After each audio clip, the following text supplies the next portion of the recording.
All right, guys, we are back. Sorry about that. We had a little bit of a technical issue. My man Jason, I think, hit end broadcast by accident. But we are back. We are back. We are back. We are back. All right, guys. I'm sure Austin will be joining very, very shortly. The Sixers are up 5-2 here. Dwight Howard, of course, gets an offensive board. My man Dwight. That is such a huge and underrated signing for the Philadelphia 76ers. His ability to facilitate the pick and roll, set a tone, set a screen, add, really just an interior presence, his rebounding. I think the Sixers want to get back to being like an elite offensive rebounding team. They doubled down on that last year, but it wasn't as effective as they wanted it to be. This was a team that was built last year to really live at the free throw line. It didn't happen. And I like the physicality of Dwight Howard and what it means moving forward. Yes, we're streaming. We were streaming. My man Jason hit the damn end broadcast button by accident. Now we're back. We're back, baby. We are back. We are back. And I'm waiting for my man Austin to join. So here we go.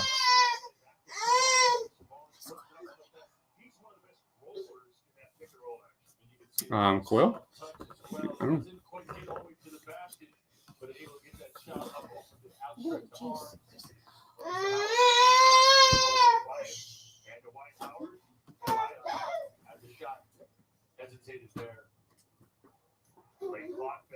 Ben Simmons.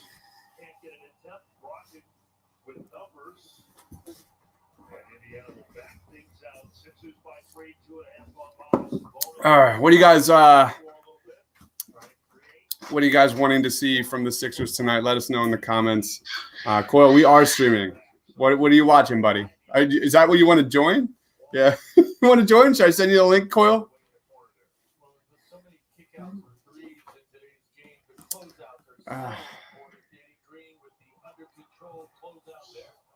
Ben Simmons with the open court pass to Dwight Howard. Let's go. Dwight Howard. Dwight Howard is making his presence felt so far in this first quarter. Eyes above, we are back. What's up, man? What's going on? We are back.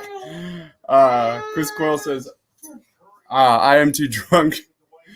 Come on, man. Drunk Coyle is my favorite Coyle. Come on, buddy.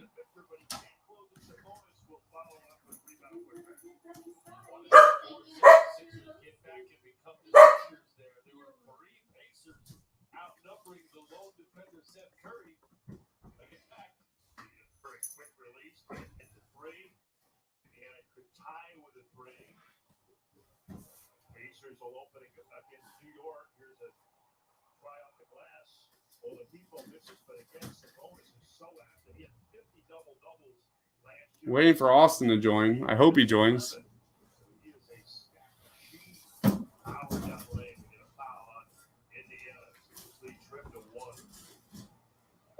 Seen early on is whenever the defensive big guy goes to help, the other offensive guy, in that case Dwight Howard, the beneficiary of the space. All right. That time the alley-oop unable to connect to it. Not giving up on it. Dwight Howard has a little bit beyond the 15-foot charity stripe. Foul shooting has been a struggle throughout his career. He misses this first one. Howard 7 points, 7 rebounds, and a championship in his career. A little bit softer touch there. All right. I'm in. Send the link. Let's go. All right. Hold on, Coyle.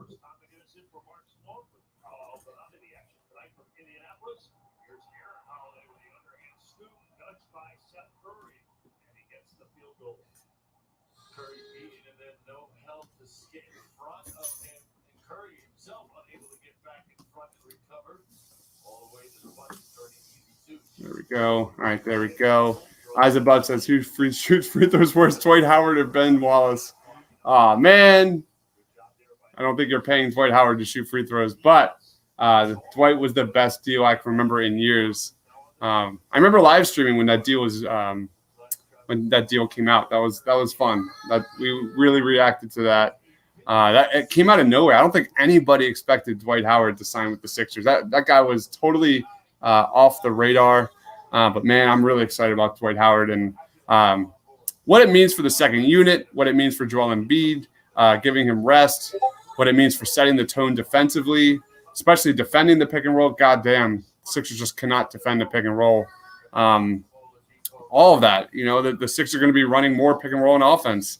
Dwight Howard points per possession is, if he's in the right situation, you saw how damaging he was with the Lakers in that pick and roll. That's exactly what I want to see, and hopefully maybe even groom with Ben moving forward. So I'm really excited specifically for the Shake Milton and Dwight Howard pick and roll, and I can't wait to see Tyrese Maxey really kind of get some rotations in with that, with Shake, being eventually in that second unit perhaps. But really, really exciting stuff. That Dwight Howard signing was terrific. Absolutely terrific.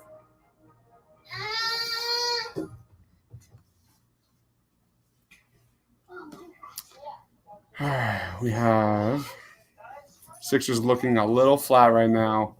Sixers are down 15-11. Dwight Howard leads with 6 points and 2 boards. I can't speak enough positive things about Dwight Howard. 6 points in 5 minutes, 3 of 3 from the floor. He does have a turnover. Nothing so far from Seth. Still waiting for Seth. I'm really excited to see what that guy looks like with more possessions, more DHO, more pull-ups. I just need to see the bend to Seth Curry for 3. That's really that's the ticket right there. Rob Smith says Tobias once again dribbling too much, and the defense needs to wake up.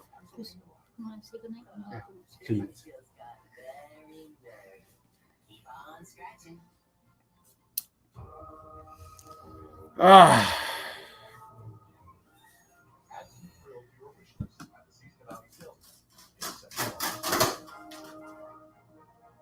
Tobias Harris is garbage, says Connor. Eyes above. Tobias takes too much on himself to handle the ball.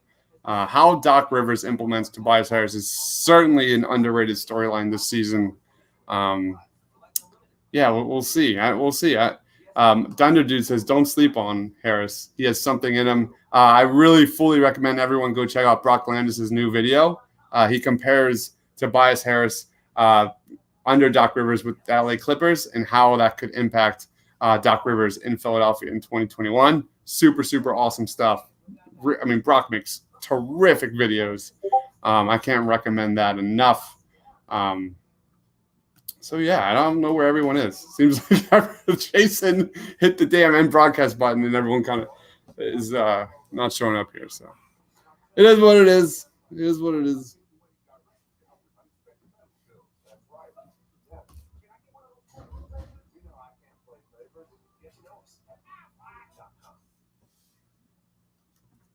Offensively there with the putback. Here again, DeMontis Sabonis leaves the area. Dwight Howard with the loose ball, the easy putback.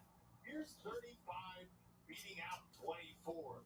35 years old. Boston Superfan. Where's my man Tiago? He's got family stuff tonight. He's out for tonight. He'll be back. He'll be back in the future. Absolutely. Tiago was in our Celtics live stream and post game. Always terrific. He's one of the best basketball minds we have for sure. No doubt.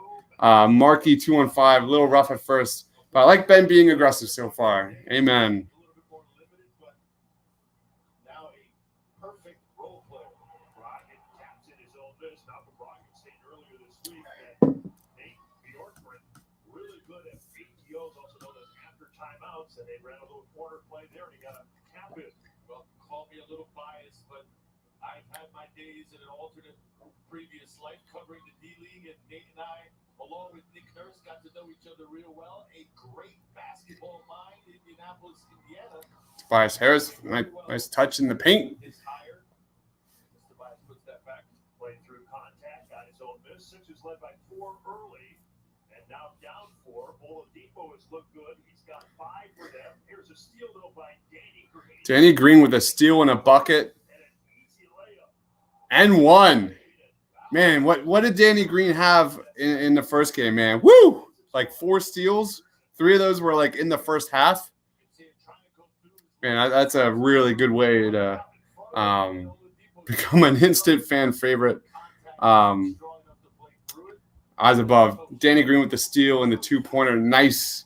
Danny Green is going to have a bounce back year. And Rob Smith on Tobias says, I definitely want Toby to do well, but he's dribbling too much and his passing is terrible. We'll see. Let's wait till this offense gets, that pick and roll really gets into all our guys with the starting lineup.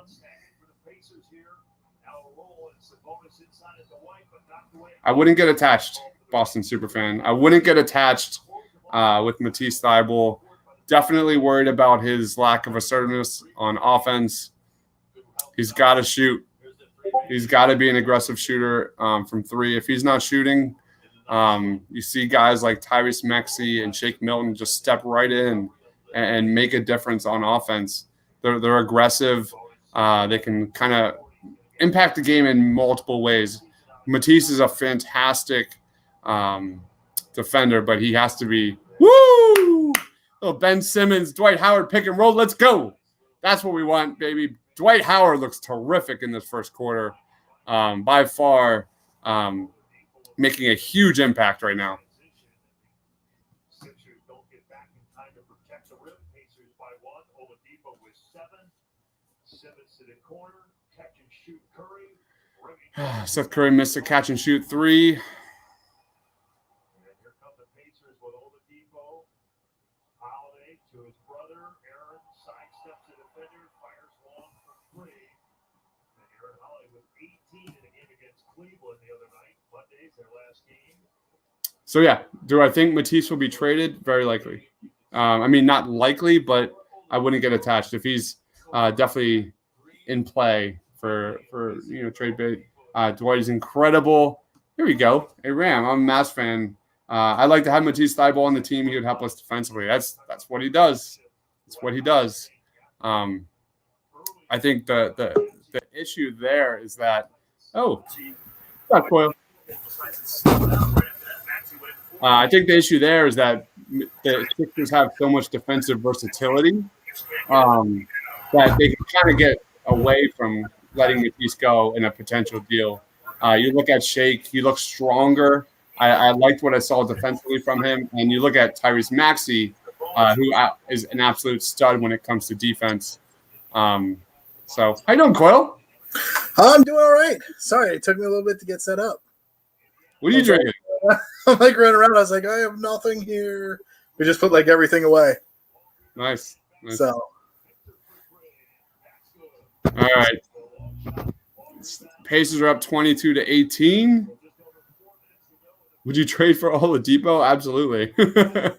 I love Victor Oladipo, man. That guy's terrific. Absolutely terrific. What are you drinking, man?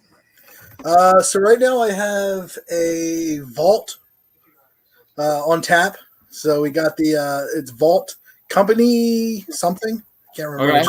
We just got is kicking my ass tonight. So we had a holiday party right before. Nice. So yeah, Nice. I was doing a little drinking during work and kind of answering questions, and I was like, I need to sign off. I need to move on. So What is it about work parties that people tend to drink so much? It's like just. Is it because it's just awkward? It's just naturally socially awkward, and people tend to drink more.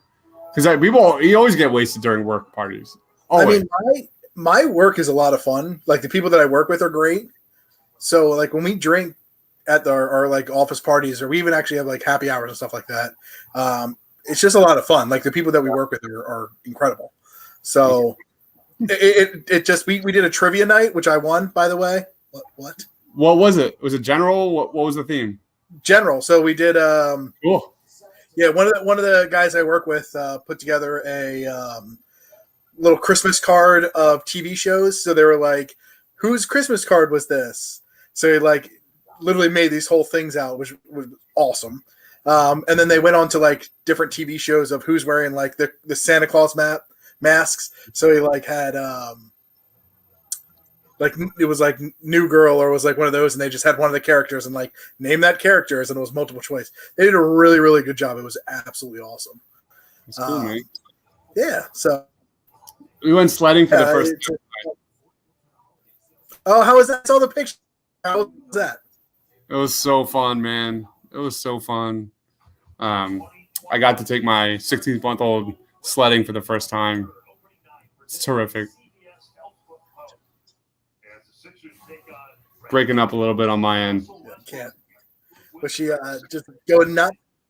Jen! Or my end? Come on, Jen. What's happening? Too funny. Too funny. We got some family joining here tonight. Where are we going? I think you're going in and out on my end. I am? Yeah. All right, give me 1 second. Let me disconnect and come back. Sounds good, man.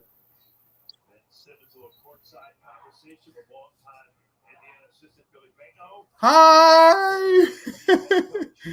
What are you doing? Chris Coyle is alive.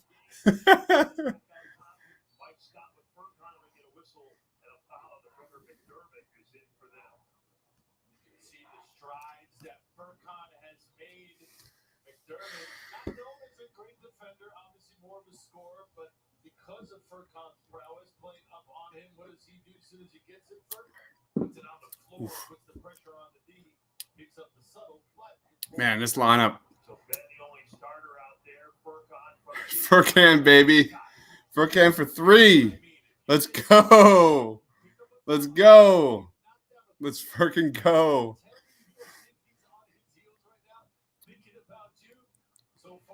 Kiva, you played in the snow? You had 2 tests today?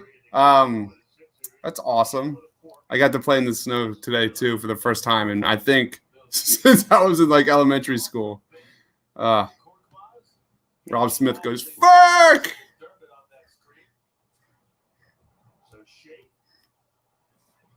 This lineup is something. Mike Scott, Tony Bradley, Furkan Korkmaz, Ben Simmons, and Shake Milton. Woof. Where's the offense coming from here? Oh, let's see Shake kind of get the ball a little bit here. Let's see Shake kind of run here. Had some bad misses from long range. 76ers, though, have not been able to take advantage. That time leading to a turnover, but you got to secure the rebounds, too. I have no idea why Mike Scott's still on this team. If anyone can please answer that, please write that in the comments. I'd love to hear it. TJ's in the game. I was a big TJ fan. In fact, when TJ, little fun fact, when TJ left the Sixers, I wrote a poem, and you can read it at thepaintlines.com. I wrote TJ a farewell poem. One of my favorite players, favorite Sixers ever.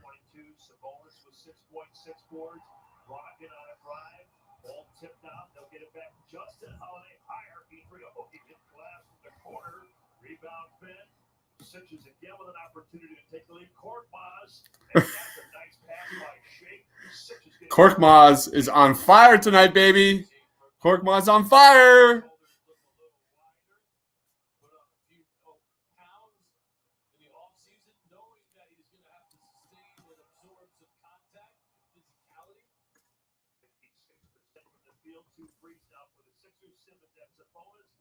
There you go. So I love me some aggressive Ben Simmons taking it to the basket.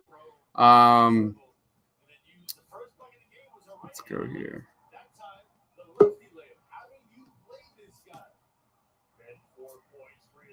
What's up, man? How's that? Is that a little bit better? Yeah, you're good. Eyes Above says, "Are you freaking kidding me?" Mr. Process TJ McConnell had getting top picks for years. He had heart. Who do you think won the Seth trade? That was one of my outside of Dwight Howard signing. The Seth Curry trade was terrific. Josh Richardson was just a very clearly poorly fit for the Sixers roster last year. I was big on the Josh Richardson bandwagon when they brought him in last year. It just didn't work out. He wasn't the playmaker they needed. He wasn't a good enough shooter that they needed. He wasn't as good a defender as everyone said. But, I mean, that roster last year was a hot mess top to bottom. That wasn't just Josh Richardson. I mean, there was chemistry issues through and through. So I'm not blaming Josh Richardson at all. But for what the Sixers needed, they needed a playmaker. They needed a guy that can get buckets. And that's kind of what Shake did at the end of that last season, especially in the bubble as well. That last stretch to end the second half of the year, Shake was a guy that could do way more than Josh Richardson could.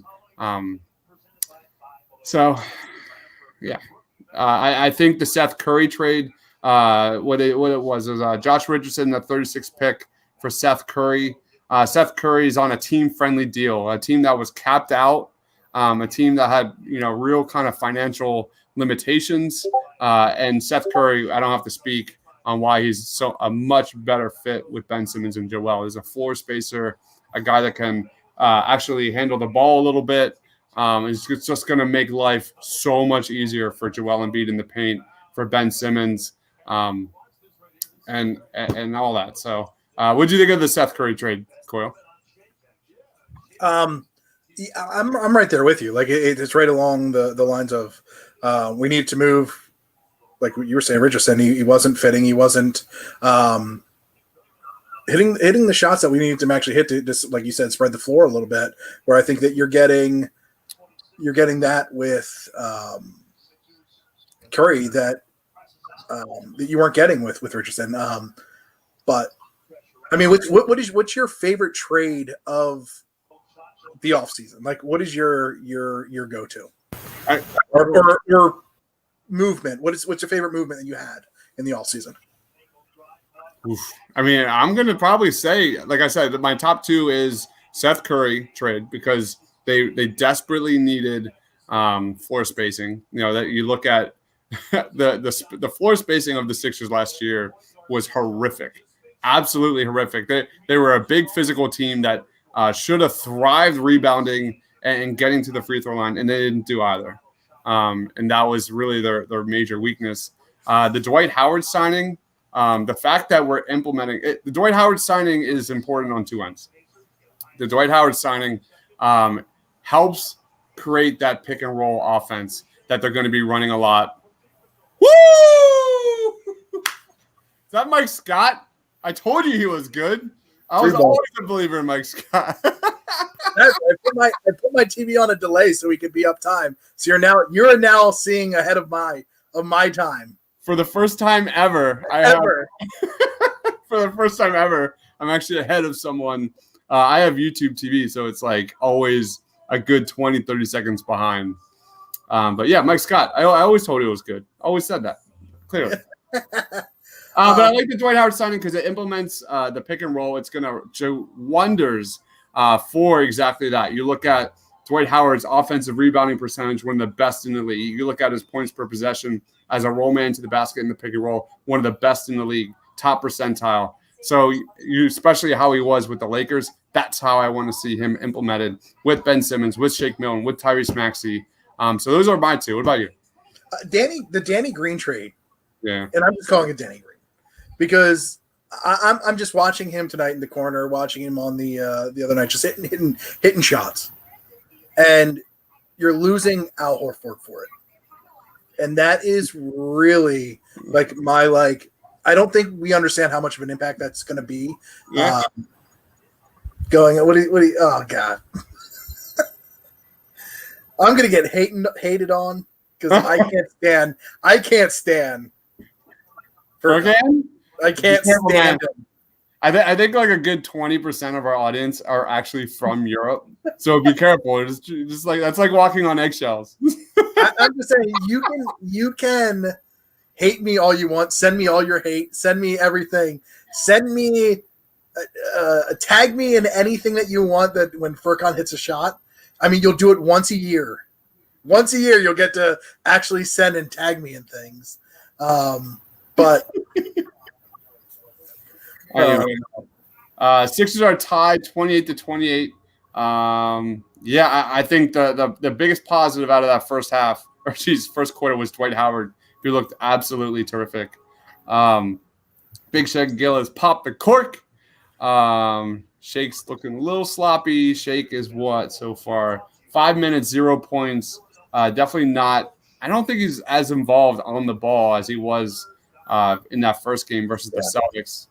Rob Smith says Richardson is a better player, but he'll sign for too much next year. Sixers have to get something for him, and Seth's contract is great. I think we have like Seth for another 2-3 years. I think it's 3 years. 3 more years, and he makes peanuts. The only reason I like Furk is he makes what 1.8, 1.7 million, and on a team that like really desperately needs team-friendly deals. Less Furkan is better. And I think that's what you're going to see this year. I don't think you're going to see 20 minutes a game of Furkan Korkmaz. That's a recipe for disaster. But I do think if you can get Furkan in that like 10 to 12 minute range, I have no issues with Furkan Korkmaz. And I eventually see his minutes replaced with Tyrese Maxey and Shake Milton moving forward. I mean, the positive is his shoes aren't all yellow tonight; they're partially white. So breaking news. They're not bright. They're not bright. They're not bright yellow all the way around. They're just partially. Furkan has the most awkwardly big shoes that like his feet are so big that he can't shoot corner threes because he's always stepping out of bounds. I mean, you know what they say about big shoes, big gloves. I wasn't gonna say it, but there it is. Big gloves. That's how he can palm the ball, you know. Woo! I love the attack. Oh man, love the attack. Watch, man, he's electric. I mean, do you think he's coming in before halfway through the season? That's a great question. I think you're going to see Maxey's minutes incrementally this season. I mean, he was one of the top 2 takeaways in that Celtics preseason game, albeit it was against bums. So this is actually a really good test. You're finally getting to see him play against actual backups. Yeah. In the Celtics game, he was playing against 3rd, 4th stringers, guys that didn't really matter. Yeah, they may not even see the floor this year. Yeah, like guys that were like 5'9" on the Celtics. Here he's actually playing some real NBA players. So the Tyrese versus TJ matchup is pretty fun. I'm really that's a underrated matchup going on. We have Maxey the finisher, says Chris Dunn. Let's go Maxey, Marquee 215. Amen, dude. Tyrese Maxey, Shake Milton. I did a video. Highly recommend you go check it out on why you should be and pumped about the 2021 Sixers, and it really centered around Tyrese Maxey and Shake Milton. I think that duo off the bench is going to give you so much that you didn't have in 2019, 2020. Offensively, defensively, that is a really fun backcourt. The thing that people don't talk about, well, we talk about all the time, but Tyrese Maxey's a terrific pick and roll defender. And that Mike Scott is having a night right now. All right. Mike Scott has 6 points in 6 minutes. So here's what I want to say about Mike Scott, because I do enjoy the Mike Scott as a player, but I think as soon as you put an extra like half-inch pressure in front of him, it throws off his entire shot. So when you get a little bit more of a defensive player, his shot just becomes nothing. So I mean, if we can run an offense with him where he has is he out of bounds? No, it looks like he's all right. But if you can run an offense where he's getting that extra half a second or that extra little bit of time, he's money. Yeah. I just feel like from what we had in the past, we didn't have that at all. He kind of was always, anytime he came in, was like very heavily, I wouldn't say very heavily guarded, but was guarded enough just to throw that shot off just a little bit. The Sixers bench was so bad last year, it made Alec Burks look like, a hero. Right? Oh, it's so frustrating. Absolutely frustrating. Alec Burks was a black hole, man. That guy. But I mean, to his credit, he did shoot the three really well in spots. But you got to do better than Alec Burks. Pick and choose. You got to be picking and choosing and stuff like that. Can't be just throwing it up. I'm loving him attacking all day. Yeah, keep attacking, kid. But that's how I see Maxi's minutes. That I wrote that in the video. I mentioned that in the video where I do see Maxi. I mean, I thought actually we talked about maybe even him starting with the Blue Coats, but it doesn't seem like that at all. It sounds like there's no Blue Coats season this year, which is really, really sad. I love going to cover those games. But I wanted to take my daughter to the field house. That would have been so fun. So fun to get some photos and introduce her to that. But here we are. But Tyrese Maxey, he looks strong. He looks aggressive. He looks confident. Just Mike Scott. Let's throw this back up. Mike Scott is hot. He's hot. He's hot. hot. Fire. Straight fire. Unbelievable. He's like, hey, I gotta step it up. I want some minutes. The Hive is coming back tonight. The Hive is going to be back. I want those minutes.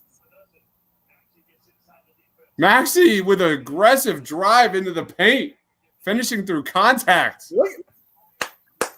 I like the attack mode, man. I like the attack mode. I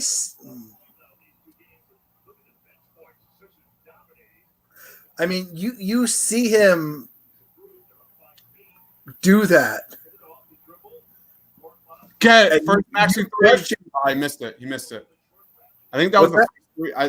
I think Maxey just took his first 3-pointer for the Sixers. Yeah, he missed. We got Curry coming back in.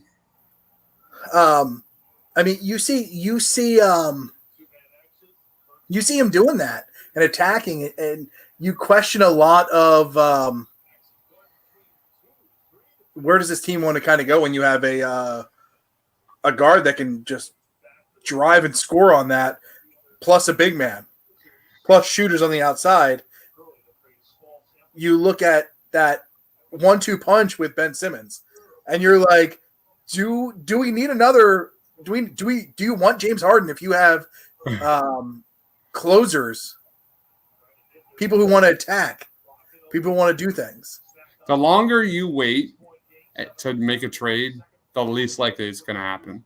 I think I really am strong. But like I said, what is the rush to make a James Harden trade? There's absolutely the Rockets. Oh, I thought Scott was making that again. If he made that, that would have been crazy. There's just no rush to throw yourselves into a James Harden trade right now. The Houston Rockets have no leverage whatsoever. Let's see what we got in Shake. Let's see what we got in Tyrese Maxey. Let's get an actual offense into this team for once in a long, long time. And let's go from there. I want to see what Ben and Joel look like with an actual scheme, with actual floor spacing, with actual supporting cast. We haven't seen that. Let's kind of pump the brakes on the Harden trade. Let's get to some comments real quick. The Cork and Scott show, says Rob Smith. Talk about selling tickets, man. That's what all Sixers fans want to see. just sign me up for a full season for the Cork and Mike Scott show, baby. I'll cancel my subscription. This is really interesting. Maxey is what Fultz was supposed to be. That is a really interesting comment. Clearly, both were two different players, but Tyrese Maxey is a guy that can score at 3 levels. He's a very good free throw shooter. He can get into the paint. He's got a great handle. The only thing is that Fultz was a terrific 3-point shooter, and there was a historical, evidence to support that. That guy was an outstanding shooter through high school at Washington, and then he just whatever. I don't want to get into that, but that's a really interesting comment. And Maxey's defense is probably better than Markelle Fultz at this time. So it's all for Maxey is 3-point shooting, which I think he could be like a Jamal Murray. I do think he could be a very good player. My whole take on Tyrese Maxey was how soon, how fast, because the Sixers want to win now. That was my only take on the Tyrese Maxey pick, but he looks like he belongs in the NBA. Absolutely no question. I don't know what this is. Rob, what time is dinner? I don't understand what's going on here. I'm lost. A lot of Mike Scott comments. We always believe in Mike Scott, right, guys? Look at Chris Dunn says Maxey looking like AI. Woo! Love it. James Harden is the best scorer in the NBA. No one's questioning that. But you're not trading Ben Simmons for 10 years of Ben Simmons for 3 years of James Harden. And I think the biggest question regarding the James Harden trade is what is the realistic shelf life for Joel Embiid? If that is really what it boils down to. If the front office of the Sixers think Joel Embiid's shelf life to win a championship is right now and like 3 years from now, in that time period, maybe his health is decreasing. I'm not saying it is. Maybe they know something we don't. That's the only way it makes sense, for better or worse, I guess. But I'm not doing it. I'm not trading Ben Simmons. Absolutely not. What about you, Quayle? No, not at all. I'm not. I want no part of James Harden before the season gets started. I don't think any other team has anything to offer to them. So you're just hearing things being leaked and no one's doing anything, meaning that there's nothing going on. Yeah. Now you give me trade deadline for a half year of James Harden for nothing. I'm all in on that because that's what's exactly going to happen. And I think this is a team that could possibly use an absolute scorer come postseason. I'm waiting for like who needs Joel Embiid comments to come tonight. I'm waiting for it because Dwight Howard is absolutely beasting, dominating the Pacers. 10 points in 9 minutes. He looks great. Dwight Howard looks great. I'll tell you who needs it. His knees. Dwight Howard's needs it. How old is Howard now? I don't know. 30s for sure. I feel like that guy's been in the NBA forever. Forever, right? Yeah. It's like the day that like Tim Duncan retired. Like it's such a weird feeling. Yeah, there's like milestones of when players are entered and taken out. Yeah, and Rob Smith, Fultz was a bad free throw shooter in college. I wonder if that should have been a clue. It could have been. I mean, that's Brian Colangelo. That's on Brian Colangelo. But the good news with that is Tyrese Maxey, 600-some attempts in his 4 years in high school ball, 85%, free throw shooter. He was an 83% free throw shooter during his one season at Kentucky. So the free throw shooting is there. I know he only shot like 29% from three. The catch and shoot was actually worse. It was not good, especially when he was unguarded. He only shot like 20% from three when unguarded, which is crazy. But I like his mechanics. He's got a little bit of a low release, but he's got good elevation. It's quick. I think it's going to be fine. I totally the Markelle Fultz, Tyrese Maxey comments are really interesting. Williard Robinson says, we have Matisse back in the game here. The haircut just throws me off every time. I'm not used to it for Matisse. Yeah. Harden takes pressure off Embiid to carry the offense. Yes, of course he does. Can the Sixers beat the Nets? I think it's yet to be determined. I think it's truly yet to be determined. My opinion on the Sixers is I see them being like a fourth seed this year, but in so many ways, I see the team finishing really strong this year, really starting to get an actual identity and actually being better come playoff time. What about you? Sorry, say that again. Sorry, I was watching. I didn't hear. It wasn't your question. What's your season expectations for the Sixers, man? I mean, I honestly, I think I need to see a little bit more because as I'm looking at this team, I'm like, seed wise, like a 4 seed. Oh man, that's a flop. Yeah, sorry. Yeah, it is. Oh, come on, man. Flop. I'm seeing a 4 seed, but as I watch them, I think I have that little homer in me that moves them up a little bit. When I start to see a little bit how this team and maybe a 4 seed is a low seed, just because of our expectations from when Brett Brown was coaching. You know what I mean? Where these players may be better, even better than what we think they are in a type of system or in a type of offense or and defense that does what it's supposed to do with these type of players. So I don't know. I don't know. I don't know if I'm getting hyped with just seeing preseason basketball or if it's something that is going to be what it's going to be. To answer this question, I'm not a believer in Kyrie Irving at all. I never have been. Yes, he's a terrific scorer, but the injuries, the head between the ears, like I'm just not a Kyrie believer at all. I'm very curious how they're going to share the rock in Brooklyn. Kevin Durant, really curious to see where he's at post injury. So. It's a makeup call right there. And this was like the biggest take from our stream last game on Tuesday was the Ben Simmons haters were in full effect because he didn't shoot a 3-pointer. We were getting a lot of comments on the Ben Simmons hate. It only took one preseason game and they were back. They were in full force. It's crazy, man. I love Ben's defense too. It's I really recommend everybody check out Rob Lange. Did a new voice to people and really targeted that. I was going to call him out on that tonight too about TJ. How dare he? How dare Rob bring up TJ?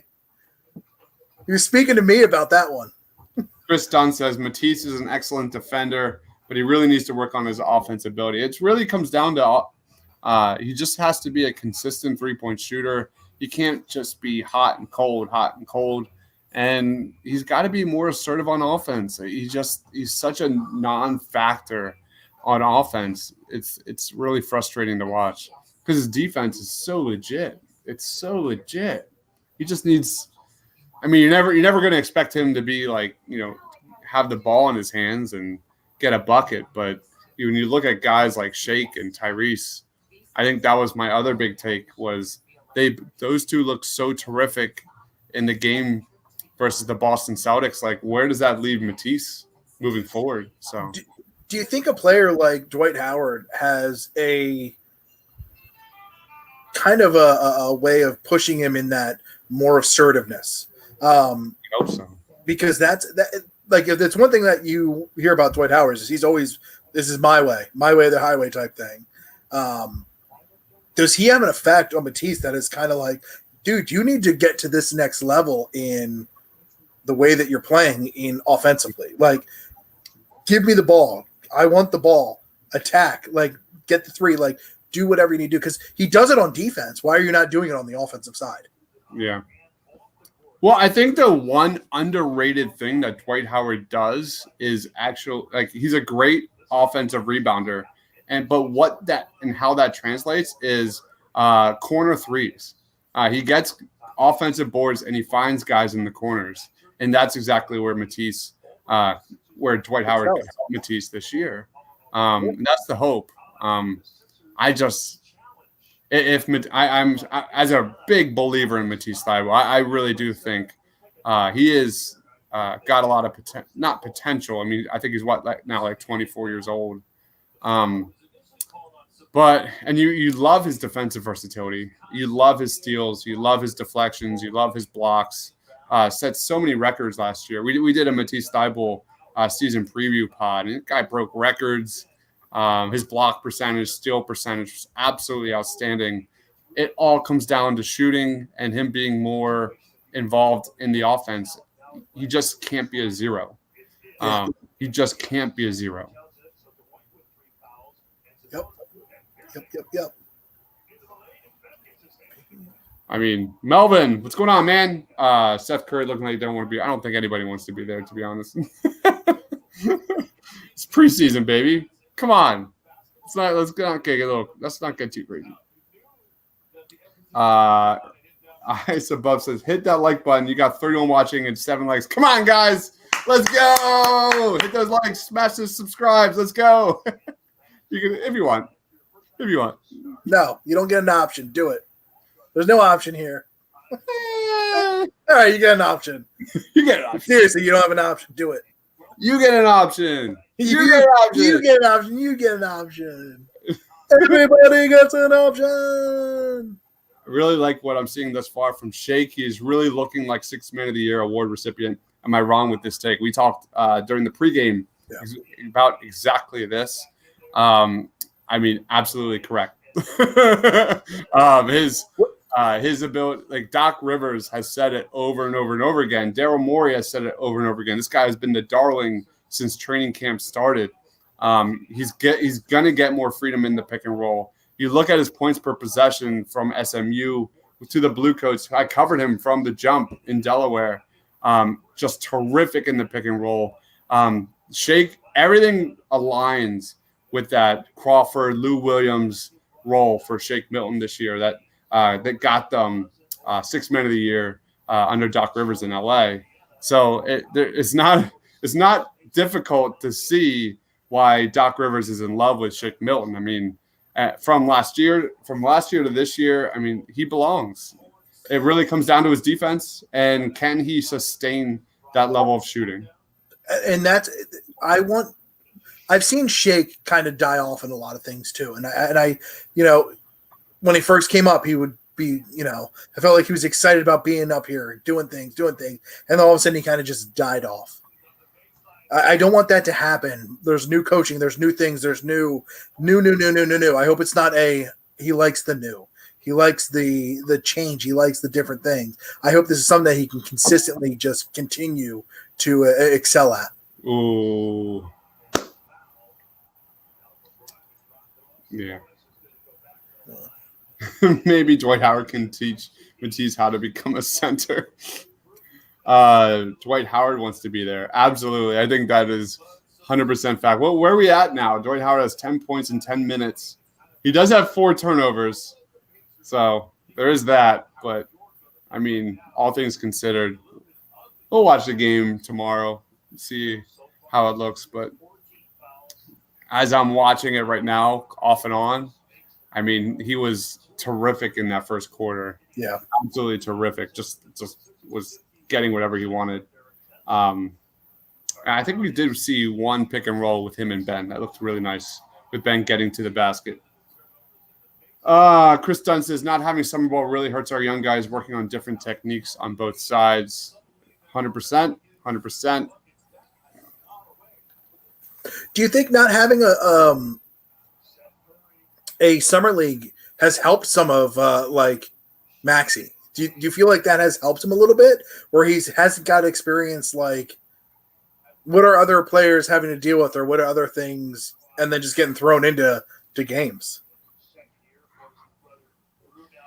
As a Sixers fan, when you think of summer league basketball, you think of injuries. Shake Milton getting injured on the first play, Markelle Fultz getting injured, Ben Simmons, Sean Long stepping on his freaking foot. Like, although I don't think that was summer league, I think that was training camp. I could be wrong with that. But like, someone always gets hurt in summer league, for whatever reason. Right. That's why you got to be really impressed with Tyrese. I mean, this guy really. How much time did he have? 2 weeks? He literally was just like, I've been practicing for this draft. I'm drafted. All right, let's go play some basketball. That's what's really impressive. So maybe it makes a difference with the rookie wall this year. We saw Matisse hit that rookie wall last season. How does that impact this year? Less wear and tear on the knees. It'll be really interesting, especially considering how many games they play. Do you think it comes into part where we're seeing that halfway through the season you're getting a drop off? Because you always have that with like you said with the rookie wall, like you always have that the half. is he going all out now where you're going to see that a little bit earlier than the halfway? You're going to start seeing it at the 3/4 rather than the halfway, knowing that you're not getting that full expectation of, we're doing this every day, all day, every day. Danny Green with an ugly air ball just now, a corner 3. All right, Tyrese Maxey, the difference between like Matisse last year and Tyrese Maxey is Matisse lives and dies with nice aggressive bucket by Ben Simmons there. That was pretty. That's there you go. Aggressive That's what I need. Ben. Whew. The difference between Tyrese Maxey and Matisse Thybulle is Tyrese can impact the game in so many more ways. This is a guy that can defend the pick and roll. He can run the pick and roll. He's going to be a spark plug, getting to the basket, getting into the paint, putting pressure on a defense, pulling up in transition, running the fast break with Ben Simmons. Like, there's so many different ways that Tyrese Maxey, I think, will impact the game beyond just shooting, more so than Matisse, if that makes sense. Yeah. So even though, like, Matisse's offense is a flat 0, man. When he's not shooting well, it's tough to keep him in a game, especially in a half-court offense. And on Tyrese Maxey's side in a half-court offense, I just think there's more potential with that guy. Yeah. No, I agree. I agree with that. You're going to get growing pains. I mean, that's the reality. Yeah. Well, yeah. But you're gonna get that immature, freshman to the league type play where you're gonna get some turnovers. You're gonna get some things where you're like, oh, I could have done that last year that I'm not gonna be able to do this year, because just of the speed of each player comparatively to having, instead of having 4 guys. A couple of nice buckets by Ben. There you go, Ben. But you're going to have, instead of having, 4 guys at somewhat NBA level, you're now having all 5 guys, or 3 guys at NBA level, 2 guys at NBA level. You're having a complete team at an NBA level or a somewhat G League level.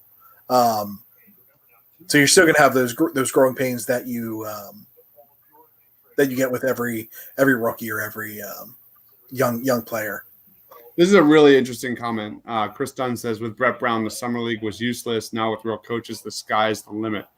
I think you touched on that, Coyle. Like, the fact that you have this massive coaching staff, by the way, giving players clear roles on offense and who they are, what they're supposed to be doing. I mean, how many times did we hear that last year? I know we just heard it over and over and over again, from Richardson to Alec Burks, I think, to Glenn Robinson. No, Glenn Robinson. So, like, that's something. That is definitely something. I don't know what I'm supposed to do. Like, what am I supposed to do? What am I doing? Type thing. Where you now have, there it is. Thank you for the clap. Now I know how you feel, because now I just get excited every time that I hear you clap. This is a weird reversal, because we've been doing Eagles live streams every week, and I am always the last one to see the play. I have YouTube TV, and it's just always delayed. I think this is the first live stream where I'm actually ahead of someone. Because I'm doing a stream from downstairs, so I'm like, I hooked it up to the internet and I'm doing everything. So it's like it's going through 3 different things before it's getting down here, so it's delayed. And I kind of like it. I like you being behind.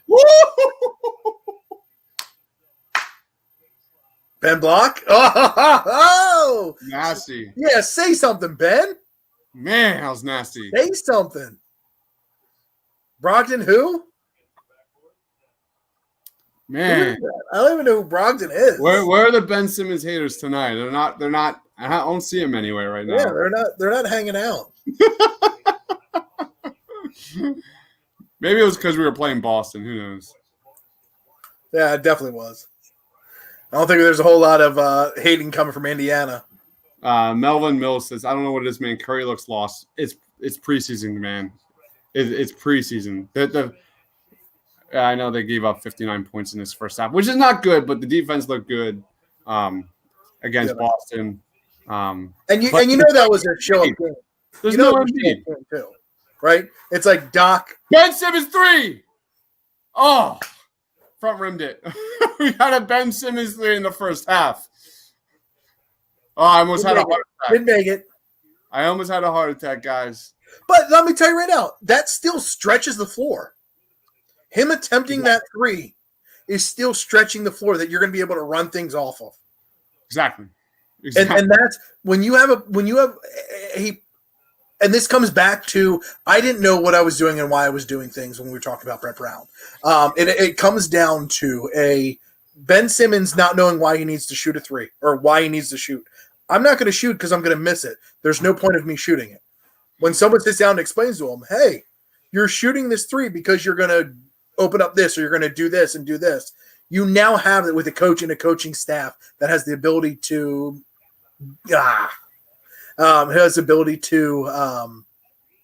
show you why and what's the point of doing certain things. By the way, Ben Simmons had a sequence here to end the half. It was absolutely ridiculous. I want to look at these stats, but it seemed like he just went crazy defensively to finish this first half. Wow, that was absolutely nuts. And we got a 3-point attempt. Eyes above says only down 8, and Dwight played well, and there was no JoJo. So that is a major fact. I thought Joel looked really good versus the Celtics. Not points wise, not box score wise, but I thought he ran the court really well. He looked springy. He looked ready to go. I know it's just a very small sample size, but that was like my takeaway was. Do you think that has something also to do with Dwight?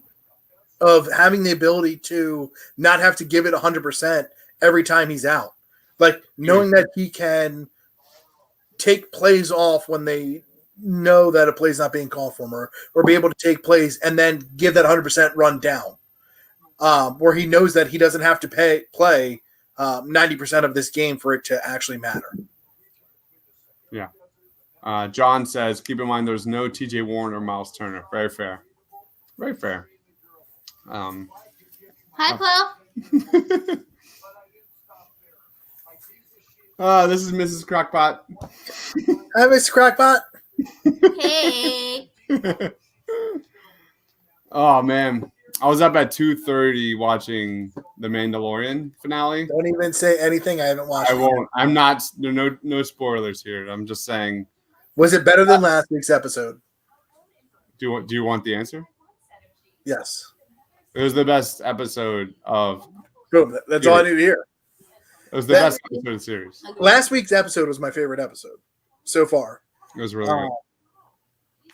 So you saying it's the best one? I'm very, very excited for this. It's why we recorded ourselves watching it. Me and a buddy Loretto.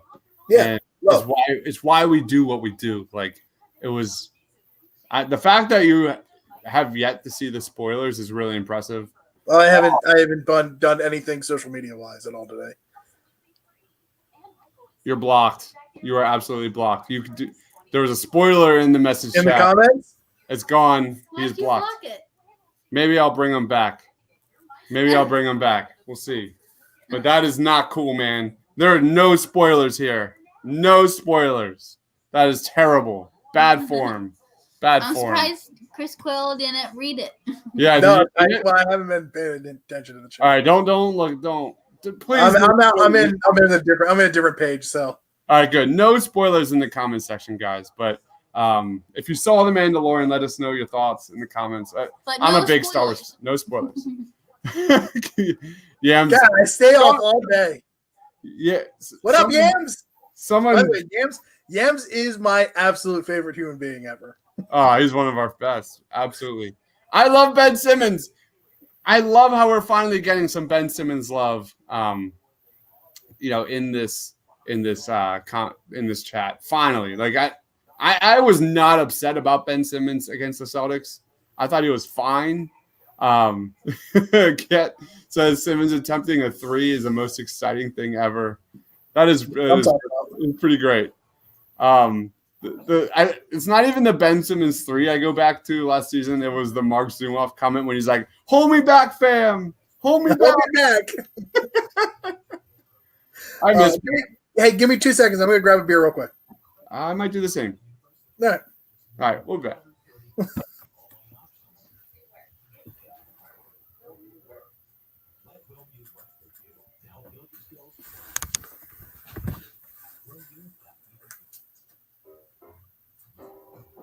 Jeep is more than a legendary SUV brand. It's a community. We share a love of adventure. We share a spirit. And now we're sharing our employee price with you. Treating you like one of our own. Because that's exactly what you are. Employee pricing at the Jeep Big Finisher now. Or we'll qualify for turning Grand Cherokee has seats in the 2021 Grand Cherokee, $219 a month. I got an executive of the National Car Insurance Company to talk to me off the record. So how do you decide how much someone pays for car insurance? To figure out their socioeconomic status. By asking them their salary? We can't ask a customer salary, but we can ask about their education and occupation. Even check their credit score. So we get pretty close.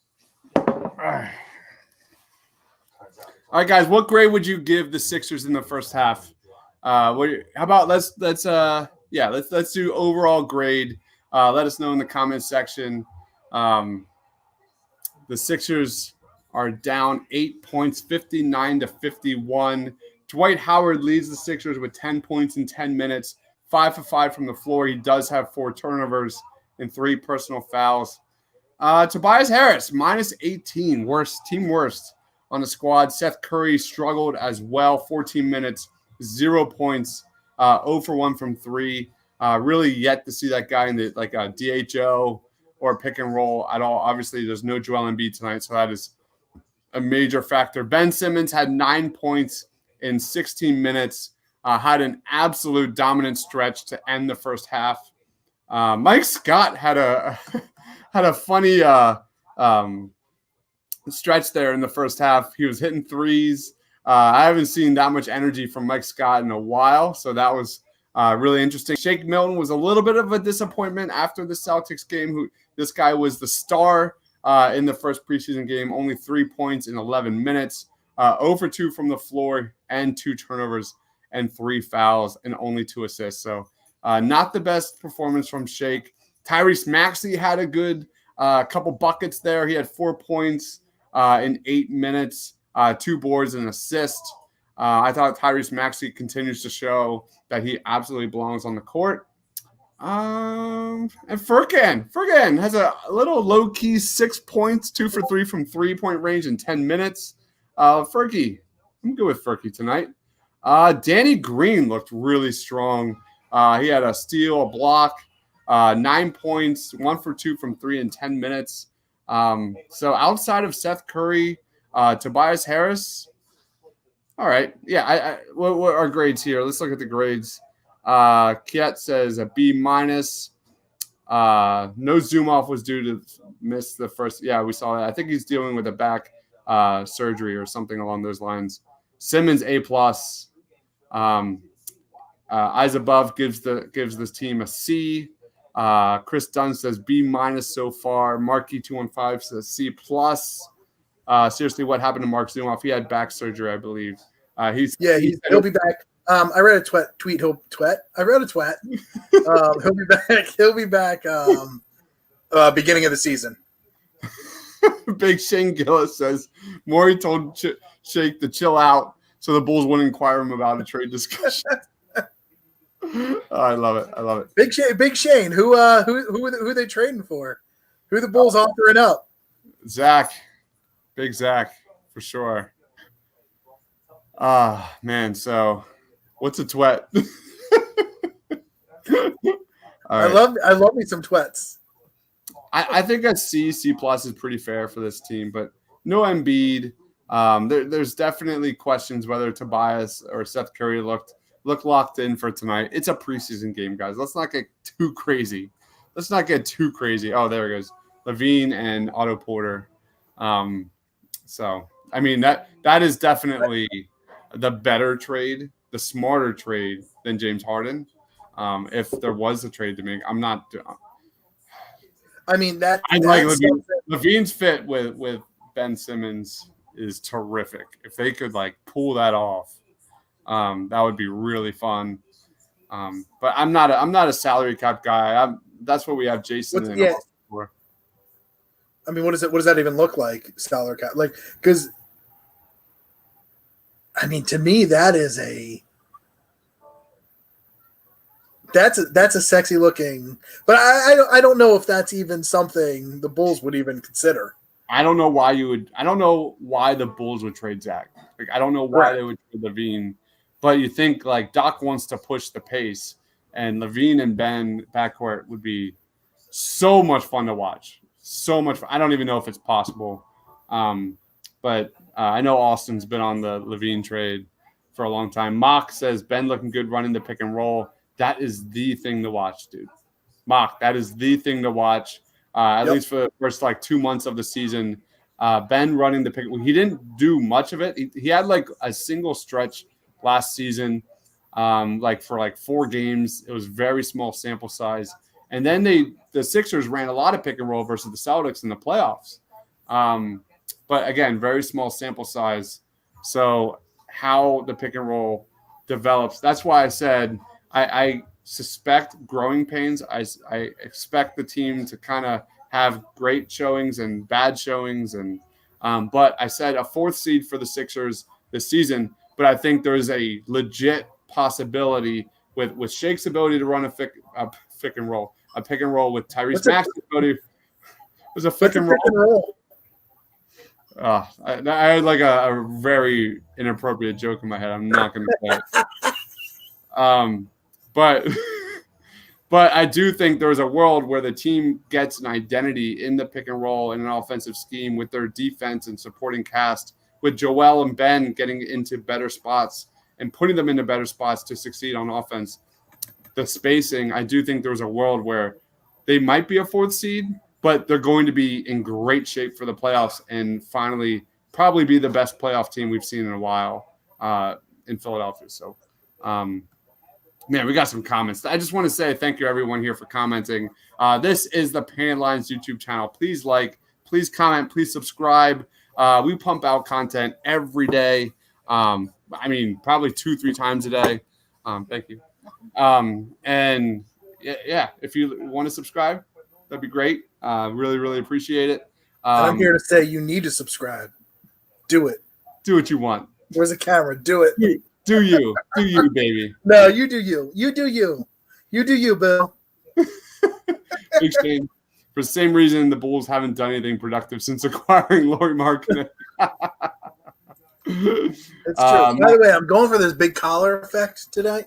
Yeah. I don't know how it's working out. Okay. That was my your attempt. Is that what you wore to a Christmas? Was it a Christmas theme party? Yeah, it was a Christmas party. Why would you wear that? No, this is what I wear to work. Well, where's your holiday spirit? I ain't got no holiday spirit. Bah humbug. Take it back. Bah humbug. I was trying to whip down. All right. Courtney begged me to put up the lights, and I was like, no. And then I did it. God. Call you Scrooge from now on. Yeah, you call me. That's what they call me. Oh, wait, go back to that one. Yeah, Ben can literally get to the rack whenever he wants. Dude, that guy had an awesome stretch at the end of the first half in the second quarter here. Just really got to the rim whenever. That is like the thing about Ben Simmons is that it makes you like pound your head against the wall. He has these stretches where dude looks like LeBron. Like if he wants to get to the rim, you're not stopping him. No.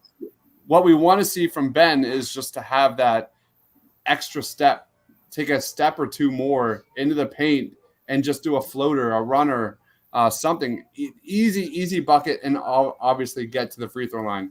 Getting to the free throw line for Ben Simmons is everything. We want to see that get up to like, if you can get Ben Simmons to like 8 to 10 free throw attempts a game, it's over. Like it's over if that happens. So this is one of my favorite questions of the night. I honestly think it has something to do with not playing basketball growing up all day. Like that I don't know how many times I ran a pick and roll when I was younger. Me being just a bigger person, I was a center kind of growing up. I was always running the pick and roll. I can run a pick and roll in my dreams, just sleep, but like just doing it over and over and over again. I think this is him not having an experience, and he's learning on the job at a higher level where he's not getting what he learned from a kid of those stupid little mistakes. And that is I 100% believe that of why he is just so I don't want to say he's not bad, but he's just, there's little things that you see him do in his footwork that is just not right. When you actually do that. My take is they don't do it. There's no sample size. You know, they didn't do it last year. Like, how many times did the starters actually play together in 2019, 2020? They didn't. It was very rare. They actually had all 5 starters on the court at the same time. So it didn't happen. When Ben did I could be wrong. Please let me know in the comments section if I am. Never happens. It always happens. I'm just being sarcastic.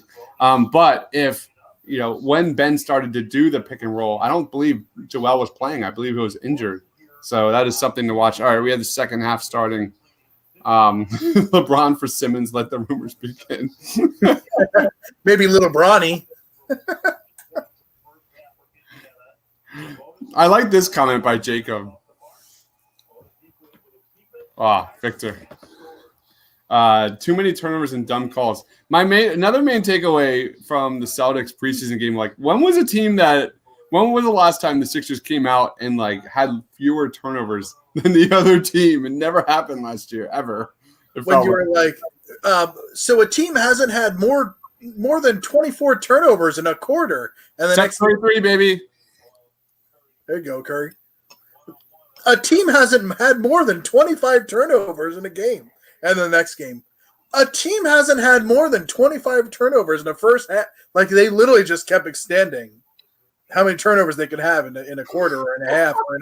I was like, this is insane. I don't know where Austin is. Austin bailed. Fees says, can Dwight teach Joel how to set effective screens? That is a terrific comment. Ugly 3 by Danny. I think that's what you're going to get with Dwight Howard and the experience with Joel not having that childhood probably of playing basketball. You're going to experience a lot of that growth in Joel this year. That's the thing about Dwight Howard, man. When he sets screens, that guy dies. Like, he just blows up people. It's one of the most solid screens I've seen. And he's great defending the pick and roll too. So I love this comment. But that's also what I'm talking about with the footwork and the different things of what you learn when you're setting a screen when you're younger compared to when you're older. Where you see Joel turn towards the basket a little bit sooner than he should when he's starting to set a screen, because he's like, oh, I need to be going here now. Like, and that comes from soccer too, where you have that offside. You're like, I need to leave at the correct time. I need to lead for that 3 pass. I need to lead for that certain thing.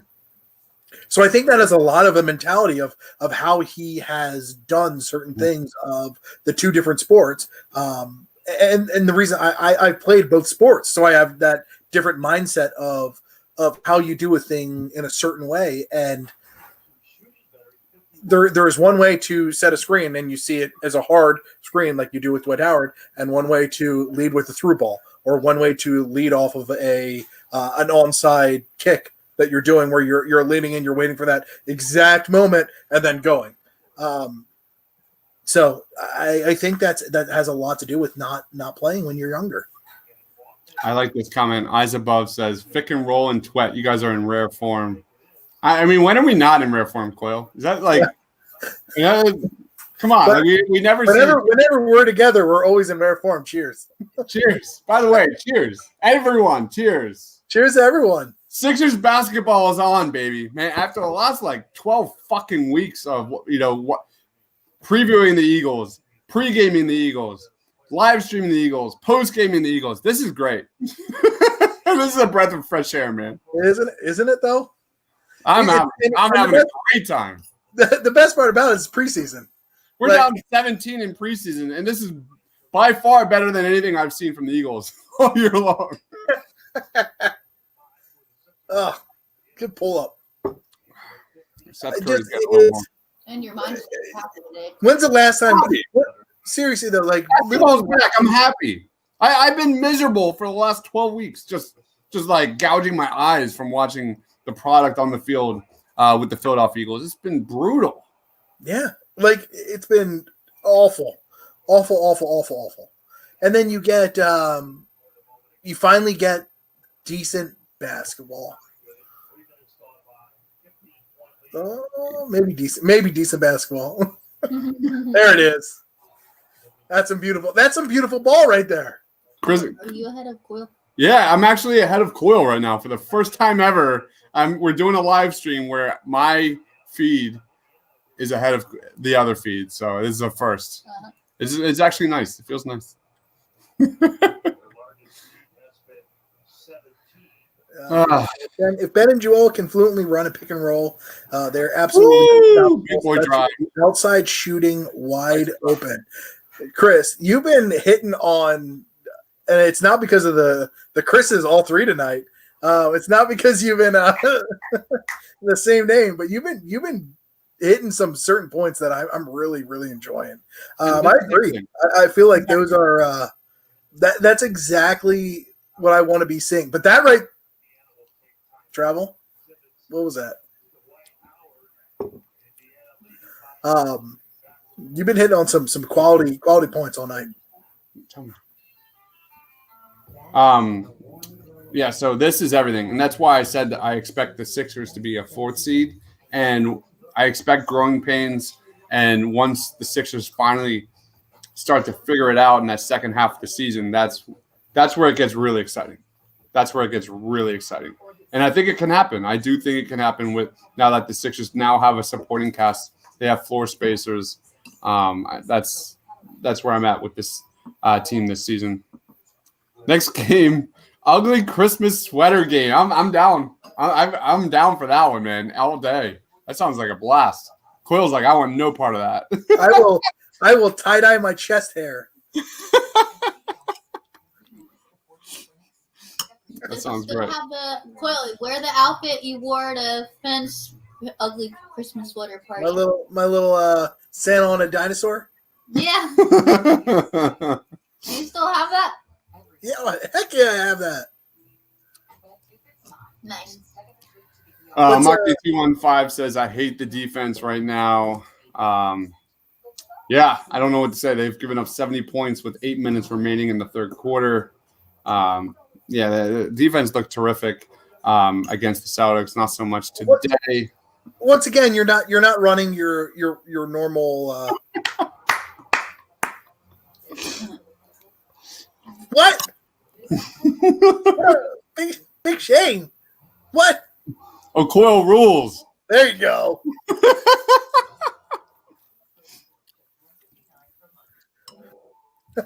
Coyle rules. Oh, what's the suck it from? I don't know. I don't remember. I've had one too many drinks. So. What did I say? What don't you say? Yes. Nicole's not wrong. Not wrong. Word, brother. We waited too long. So. All right. Sixers are down by 9 points, 70-61. 8 minutes remaining in the third quarter. Dwight Howard continues to be 100% from the floor, 7 of 7. Does have 5 turnovers, minus 12, but it doesn't feel like a minus 12. But I think that more attributes to Tobias and Curry being pretty much a 0 so far in that starting lineup. So here we are. Please be sure to like. Please be sure to subscribe. Please be sure to comment.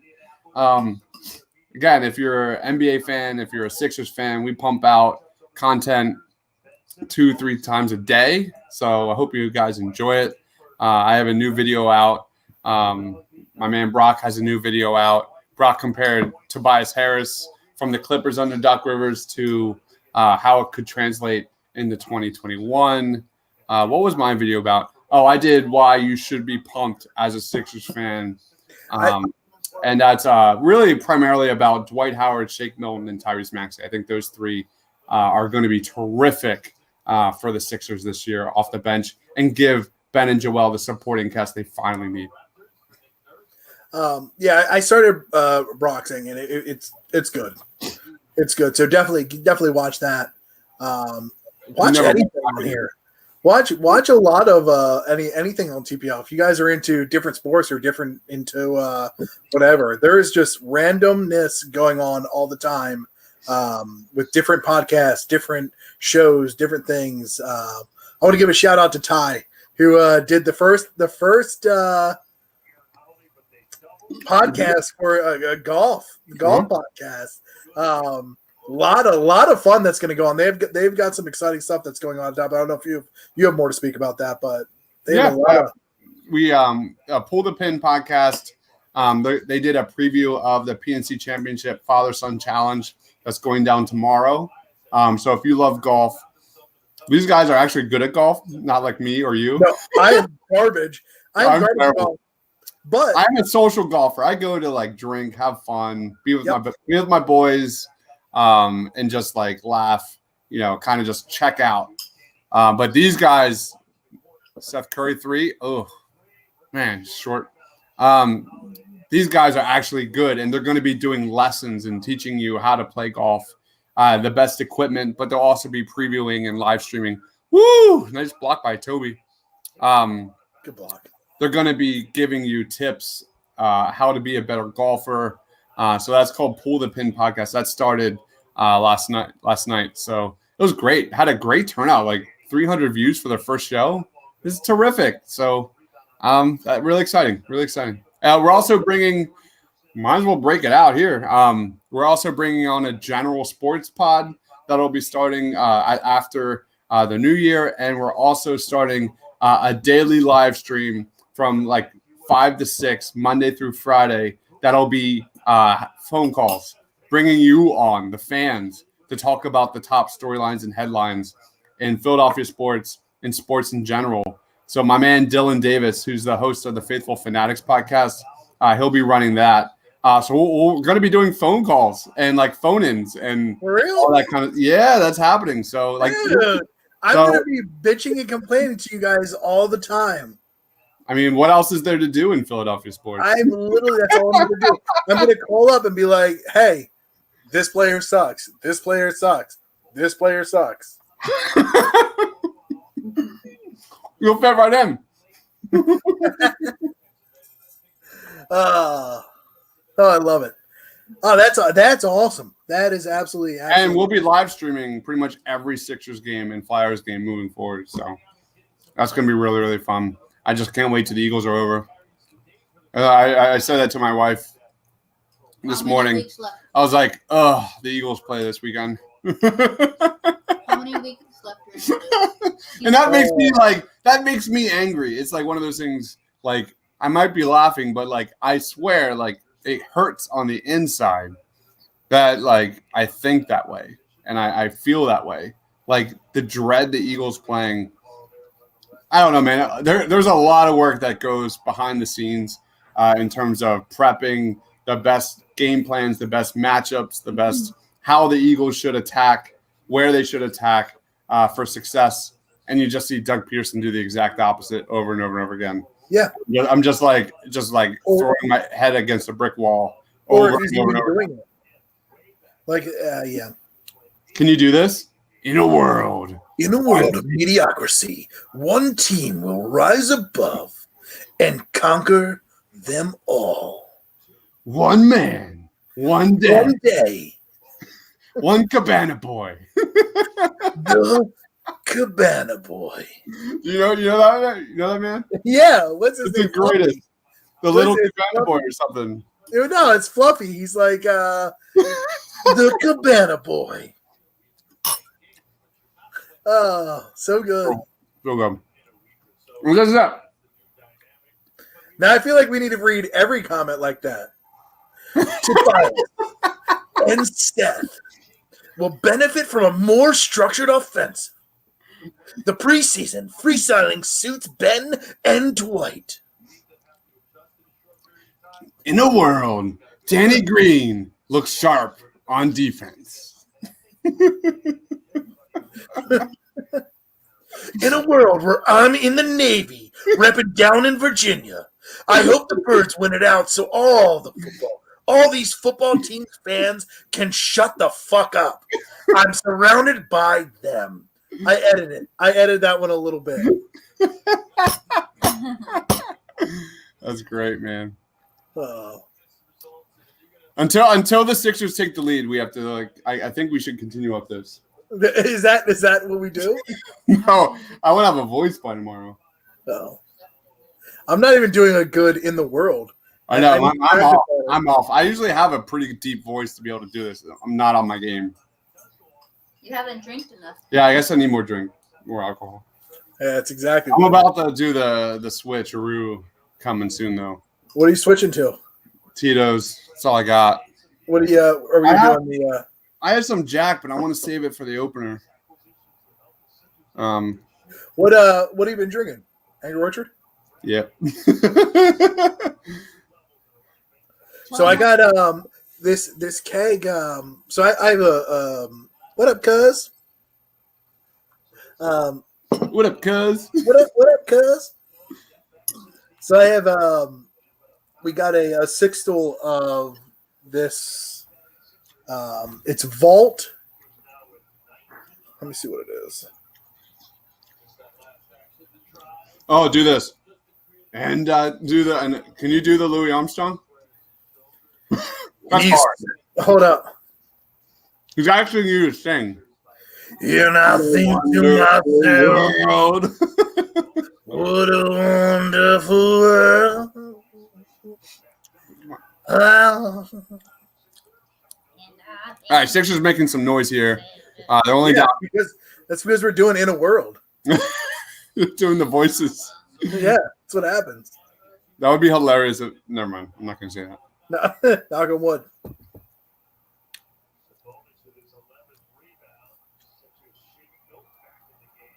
Good D. Good D.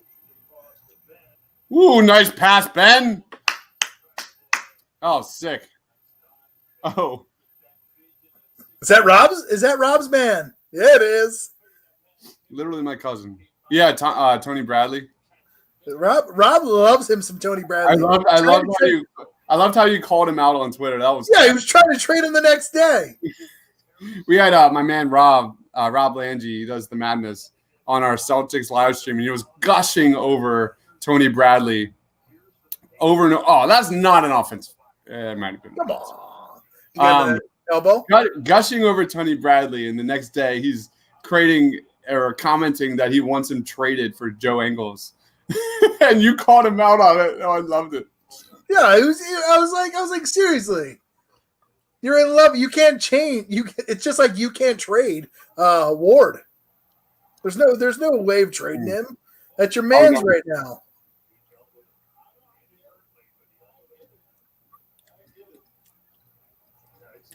Yeah, I need a new Norvell Powell.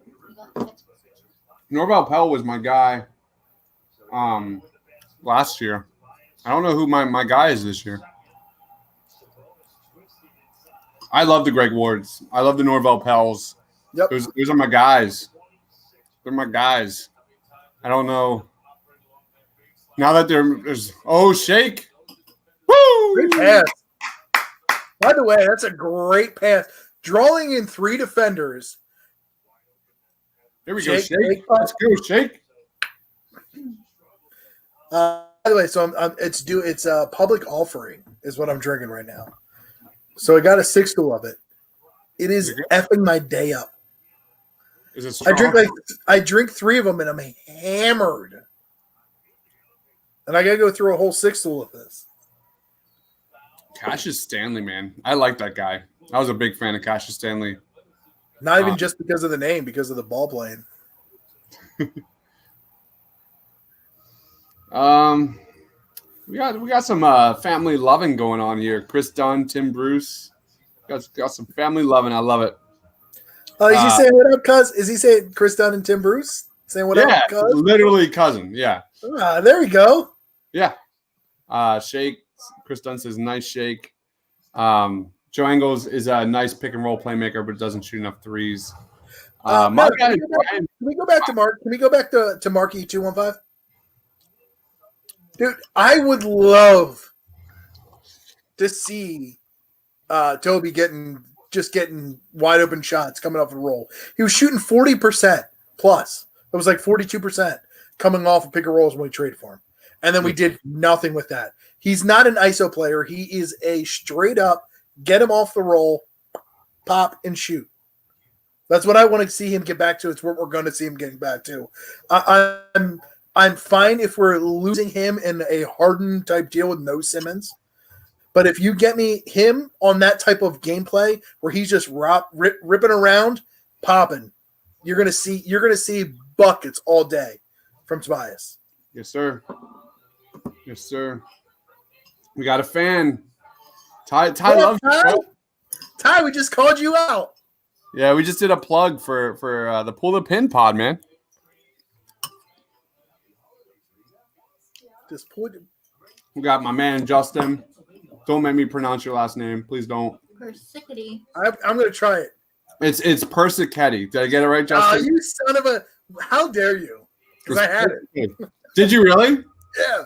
I think I've mispronounced his name like 15 times. Yeah. No, I think I worked with a Persichetti, so I was just like, oh, I know this. Nice. Tobias keeps hearing trade rumors of the Rockets, so he's purposely playing bad, so the Rockets have to say no. Oh my God, we forgot to do the in a world voice. Here we go. All right, go ahead.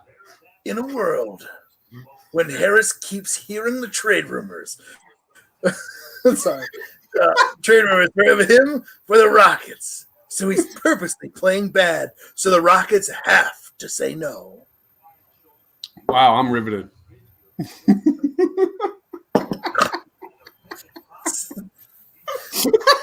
I didn't even read it correctly and or emphasize on any type of anything in there. I got it wrong again. It's Persicity. That's what I said. No, that's what I said, right? That's what I said. I'm pretty sure I said that. I mean, we're also from Philly, so we shorten everything. It's Persic. It's not sec. It's sick. Like I said, it's Persicity. Or Persicity. Wait, is it Persicity or Persicity? It sounds like Persicity. Persic. It's sick. Persicity. Persicity. I always said Persicity. Persicity. No, I always said Persicity. I may be getting the edity or idity incorrectly. Whatever. My bad. Persicity. No, Persicity is a wine. Oh, no, that's Prosecco. What is it? Prosecco. Prosecco is a wine. Oh, man. Sorry, Justin. We're just having some fun. Who? Me or Didler? I think I said it right. Justin Persichetti. It's Persichetti. That's it. Persichetti. No, it's Persichetti.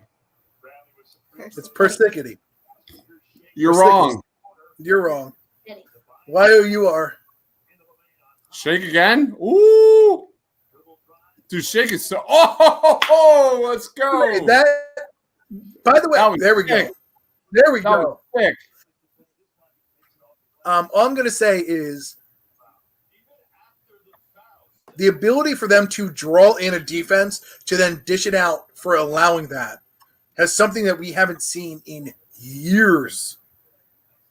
Absolute years. There we go, Margie. Shake is going to be nasty this year. Sniper. Shake is going to be nasty. Shit. Marky 215. Sniper. In a world, we are coming up for Christmas. Tim No, he's still got to come up. It's a question. Nice Tim. little comeback. Nice little comeback. I got this. Diver, I got this. Chris. Tim. Chris wants to know, are you still coming up for Christmas? This Christmas is Tim coming. Will Tim be there? He's bringing the apple pie.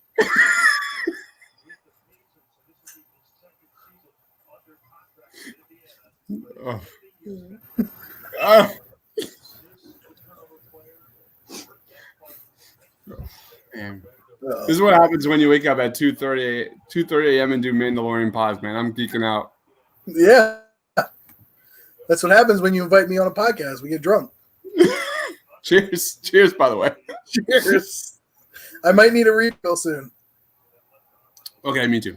No, I just got a drink. So, Tim, I would like to know, are you coming up for Christmas? Chris, I was just trying to call you. Dude, I'm literally live streaming right now. All right. Got it. Oh, so it turns out in a world, Chris will be there and he'll drink to that.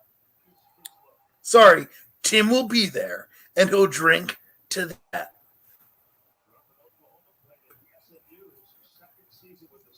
We just saw family press. By the way, Sixers are playing terrific in this quarter. Have a nice little stretch here. Here comes Shake Milton. Out of bounds. Nice little comeback from the good guys. Like it. I like it. I'm saying it has all to do with us talking like that. I mean,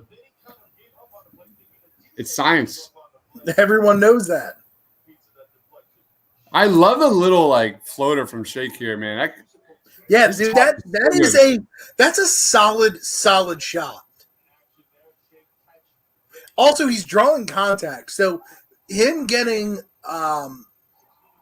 if he keeps playing the way he does, that's gonna draw a little bit more contact. You're getting the foul call on that as well. In a world, I was trying to call you how to say it. Ha. Ha.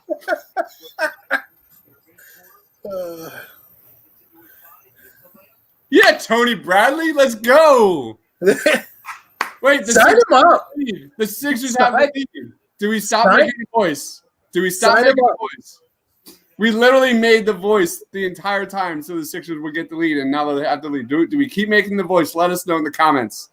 Man. Do we keep the voice or we do not keep the voice? Can't read a comment until you respond. You let us know. Again. Oh. Wow. More like Fur can't. I will not stand for the freaking Corkmans hate. Nope. Nope. You can hate me at RUZZER24. Oh man, that was nice. Wow. All right. Tim Bruce saying absolutely keep it. No, you ruined it. In a world where you absolutely keep it. You're welcome. It's like I'm winning like it. In a world. Keep it. Bestiality. Toasty.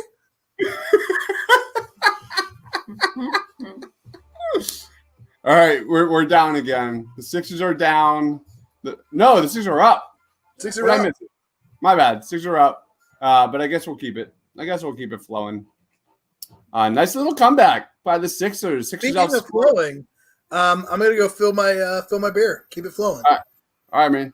I'm gonna do a quick update. Sixers are up 84-83 at the end of the third quarter.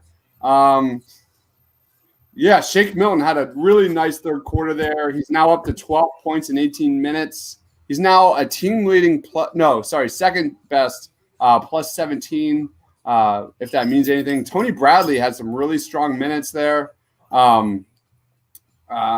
So Sixers have the lead, outscored the Pacers by 9 points in that third quarter. Absolutely terrific. What was your main takeaways from the third quarter? Let us know in the comments section below. Mike Scott for MVP. I never doubted him. I never doubted Mike Scott. Not once. Nope. Sarcasm. Who's your player of the game for the Sixers so far? Let us know. Is it Dwight Howard, Ben Simmons? Who has impressed you the most so far through 3 quarters for the Sixers? Movie voice. Can we talk about this pour? Oh, that's a sexy pour right there. For reals. CO2. The CO2 is on point. We have that. I have that perfectly pitched right now. In a world where Ben Simmons learns to shoot and becomes the greatest player since Michael Jordan. You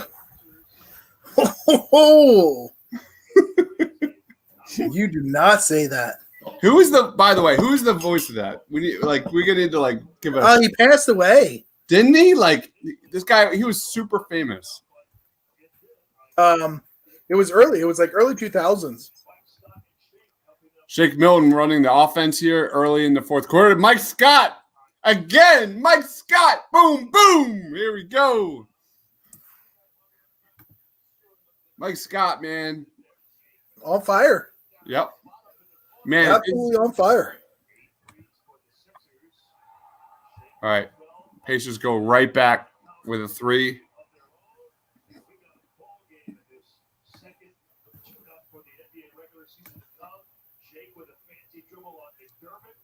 They double him. Shake still handling. Sixers 87-86. Indiana shooting under 40% for the game. And Korkmaz picked up his. We're not showing the game. Sorry, Tyson. Hey, we're just hanging out here. Sorry, you have to find it somewhere else. Maxey needs more minutes, 100%. Would love to see a lot of Tyrese Maxey here in the fourth quarter, like the Celtics game. Let him play. Let Tyrese play. Dyson, go search Reddit. It's not that hard nowadays. You literally search Reddit, and it's literally everywhere. Ty Book says, "Damn, Chris, that's a big-time movie voice proclamation." First of all, which Chris? I know. I clearly saw. Is it Chris Dunn? Everyone knows I'm the best Chris.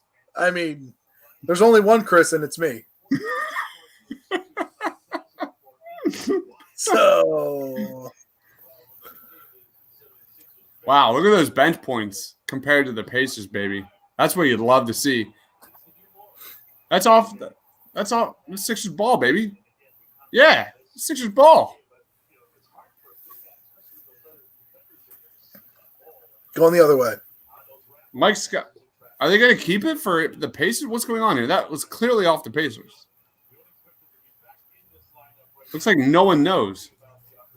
By the way, I love it how Doc is straight up yelling about a preseason game. There it is. Let's go. Let's go. I guess I'm Coyle, right? No one calls me Chris. No one ever calls me Chris.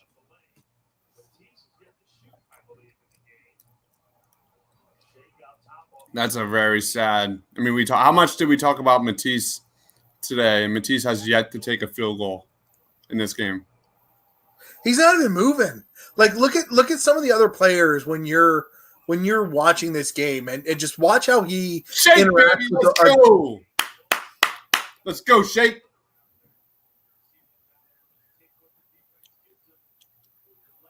Here. Watch the next few possession. Watch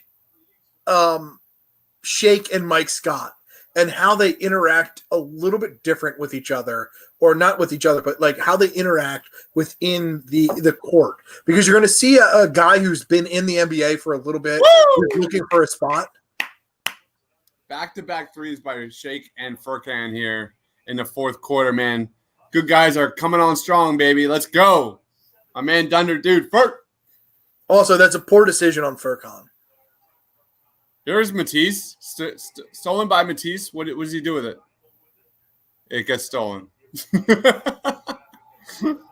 All right. I blame that on Furkan. I mean, Matisse has to be more. You can't just like give it away like that. Dude, look at the confidence with Shake, by the way. He just threw it. He whipped it to Furkan and just completely looked the other direction. That was fantastic.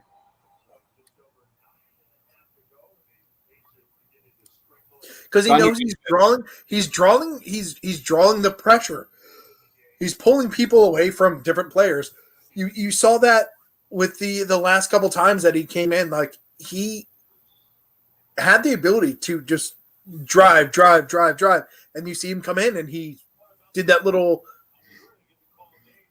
not like step, but like did a little thing and then other way over. Yeah. And that's what you get from taking the pressure and taking that taking not the pressure, but taking the burden? No, not burden. Oh. Attacking. When you're attacking, sorry. I was going with a different way with that, but when you start attacking, you start bringing the ball and forcing it into the center point. You start allowing these different players to get different. Oh, nice defense by Matisse there. That leads to a dunk. We have Jameson joining. What's up, guys? Thanks for joining, man. Please, guys, please be sure to like. Please be sure to subscribe. We're doing this all year round. Sixers live streams, Flyers live streams. We've been doing the Eagles tomorrow. No, what is today? Friday. Eagles on Sunday at 4 o'clock versus the Arizona Cardinals. Come join with us. Talk some birds. Another Furkan. Furkan is here, baby. Man, Furkan is just tearing it up against the Pacers tonight. He's now up to 12 points in 18 minutes. He's a plus 23. All right, we're going to do a post-game show right now. But my goodness, 27, 39, 46, 50 points from the Sixers bench tonight. That has to be the storyline of this game by far. 50 bench points. I literally just made a video on why you have to be pumped about the Sixers this season in 2021. It was the Sixers bench. Looking pretty good right now, man. Looking pretty good. There's nothing better than when you see points coming off of non-starters. Like when you see drop down, gorgeous little buckets just getting picked from little bucket trees. I mean, the second biggest takeaway is our voice work. I mean, it clearly did the trick. We were down like 15 points, and we started doing the voice work. Boom! I think we're on a massive run right now. Is it not? I mean, it has. I'm just saying. I'm not gonna take full credit, but it was definitely us. 100%. I mean, 100%. It wasn't us. It was the guys and the girls who were in there giving comments, so we could speak like that. And those are the people. Those are the true heroes. Not all heroes wear capes. Some of them type on keyboards, and those are the true heroes. Every one of you guys in there typing away.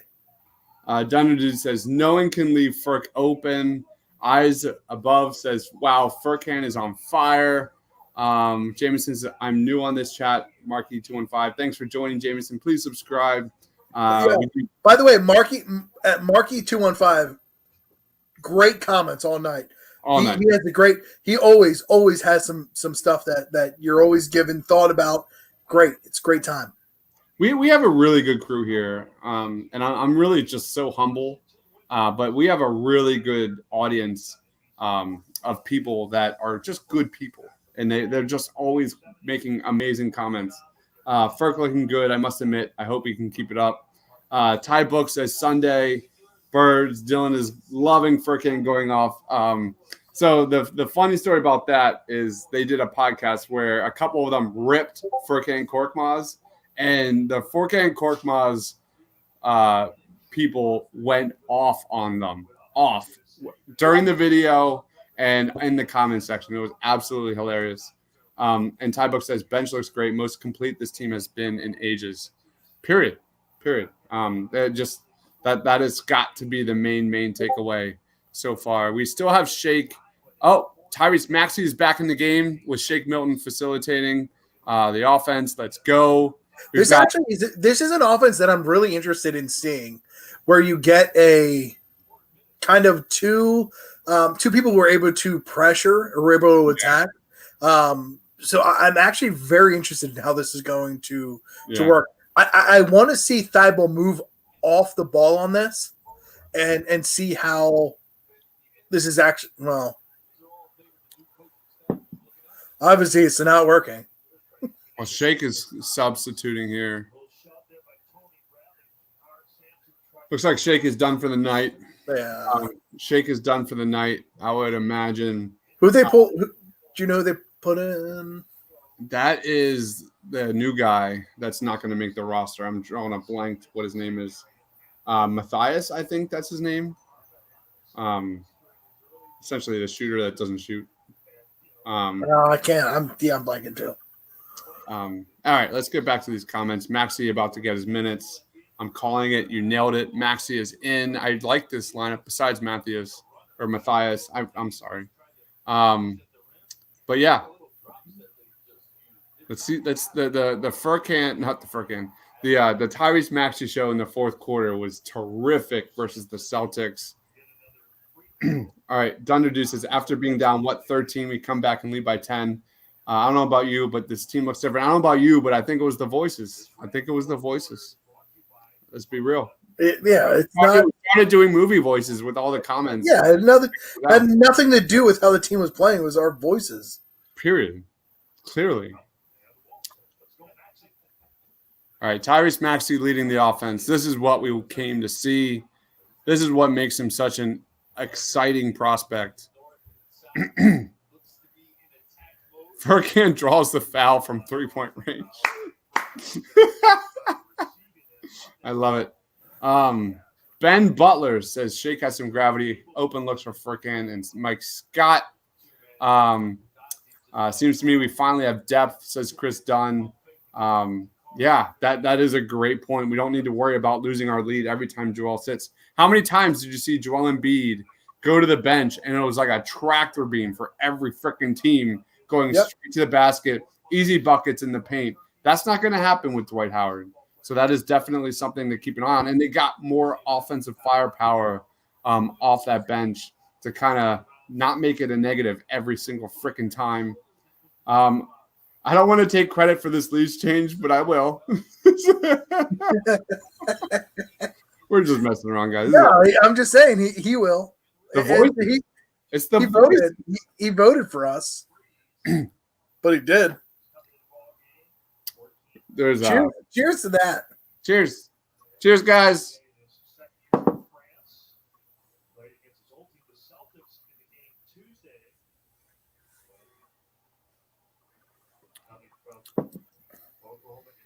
Oh, it's good to have the Sixers back, baby.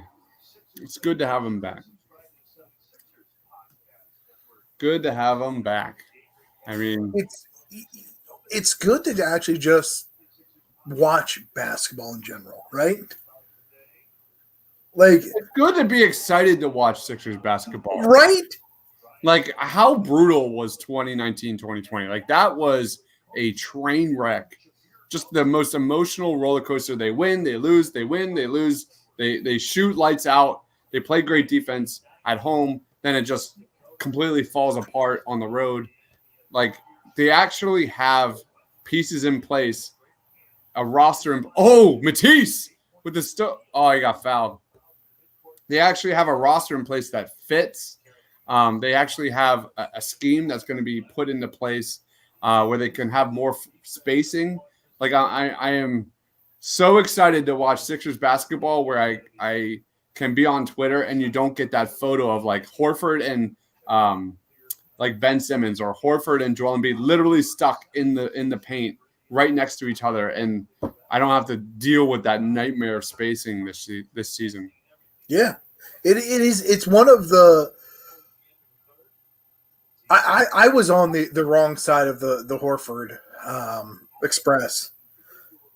I honestly thought like having Horford would be the backup. Like, yeah, we're getting this backup that we're going to be able to like pull Ben out and do certain things, and it wasn't a signing. It was too much of a player that wanted to be involved rather than an actual backup or an actual backup that was able to back up in certain situations where it was like, we're going to make an impact in this type of the game, where you're getting that from Howard and you're getting that type of play that we're looking at that relief for Embiid. And I'm super, super excited to not be stressing about every time Embiid leaves. Like that is a giant exclamation on this offseason. It's to be honest with you, I think it's my number 2 on the offseason. I love the Danny Green trade. Like that trade to me is the biggest, because you lose the Al Horford contract. I'd rather have Dakota Fanning shooting threes over Dakota Mathias. That is so funny. It'd look better. It would definitely look better. I mean, great actor. That is so funny. Oh my God. 3 point guards on the coaching staff. They must be trying to get Simmons to shoot. I don't know. I mean, I think they're getting guys around Ben that can. You look at Tyrese Maxey; he could defend multiple positions. I think the shooting stroke will translate. There's a guy that can, be a secondary ball handler, run a pick and roll. He can cut to the basket. He has a great handle. He has really good athleticism, great in transition. I don't think I need to talk about Shake that much, but clearly a guy that can run a pick and roll. That's what he thrives in. But he can also cut to the basket, play off ball, and space the floor. So I don't think it's necessarily about having point guards on the court for Ben to make him shoot. I think it's more about adding versatility on offense for the Sixers around Ben. That's really what it is all about. There's no positions in basketball anymore. Throw positions out the window. Correct. It's all about who you can defend. It's all about being able to defend multiple positions and being able to provide multiple facets on offense. Whether it's not about point guard, shooting guard, small forward, power forward, center. It's about being a floor spacer. It's about being a positionless defender. That is what you should be thinking about. But I look at this team, and this team is such a solid together team. So we're saying 4. We're saying we're thinking 4. I honestly, I'm looking at this team, and as we are starting to, obviously we're only 2 games in, but I'm looking at the different things that each one of these players are putting together, and this team is a kind of jumping up for me in a way of like, I think we're at 3-2. We're not a 4. We may be a 3-2 in this range of if this comes together like what we're thinking it's going to come together, it really is going to hop this team into a very special team. And they seem like they're having fun. And when you have a team that's having fun and a team that is, and look, it comes back to the 2017 Super Bowl champs, a team that's having fun or a team that has a connective or underdogs. It's a very special. God, It's a very special thing. Yep. And No, we're starting it's to all see good. It's all good. And We're starting to see it, man. the Sixers need to earn it. Like, I'm not about to like say they're a 2-3 seed. They earn like, I need to see it translate first. Not a boy, Tyrese. Tyrese being aggressive to the basket. That's what we like to see. That's really what we've seen, seriously, since the Celtics game is the guy's not afraid to shoot. And that's something the Sixers have lacked for a long time. And I guess the rotations of the Sixers, the bench, that is the main take from this game. The main take from the Celtics game was Shake and Tyrese Maxey. The take from this game is the bench. And long-term wise, I think you nailed it. I think where the Sixers can get it right is chemistry, spacing, getting Ben and Joel in better spots. Yeah. I think it also boils down to who plays in the last 5 minutes. And that's really what's going to be fun to watch moving forward. Yeah, and I'm not saying that this team is a 2-3, but I'm saying it could be a 3-2 team that is if they gel correctly, and if they start doing those merging, then I'm seeing you're seeing them move up in a lot more wins than we thought they were going to have.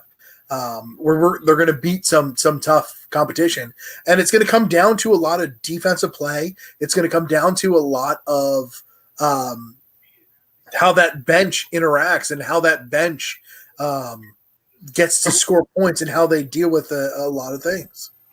I love how Justin Anderson gets in. Simba gets in for the first 10 seconds, and he puts up a fadeaway three. All right, I love it. This is a great comment. John says Ben doesn't need to shoot much; he just needs to get to the line and hit his free throws. That free throws is what it is all about for Ben Simmons.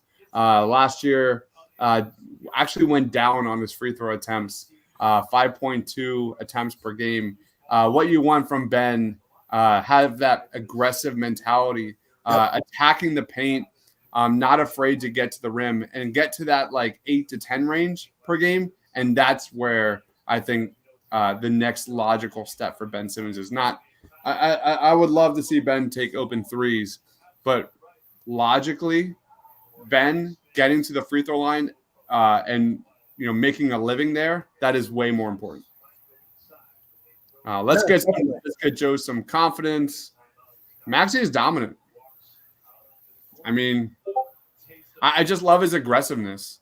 I think that's one of the main takes from Tyrese Maxey is the guy's not afraid to put the ball down and get to the paint, and that he has the handle to do it. He has an amazing first step. He has great quickness. The signs of building a really strong pick and roll weapon is all there. And I really encourage everyone to go check out my latest video on that. It just came out, I think, yesterday. It's got 2,000 plus views already. But it's really all about that. It's really all and Shake and Dwight Howard, and why the Sixers, that trio of the Sixers with Dwight, Shake, and Tyrese are going to finally give the Sixers that second unit breath of fresh air that they haven't had in a very long time. Tim Bruce said, just told Chris the other day that team has 2-3 seed potential. All right. So there you go. I mean, that's what I said. Tim, you talking about Dunn? Are you talking about Chris Dunn? I'm not sure. I think he is because they're cousins, right? Oh, yeah. I mean, I think things have to go right for them. They have to obviously stay healthy.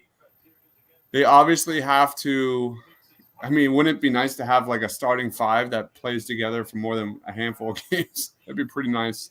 But I think the roster construction is so much better suited for Ben and Joel that if Ben and Joel – because they haven't done it a lot. They haven't done it.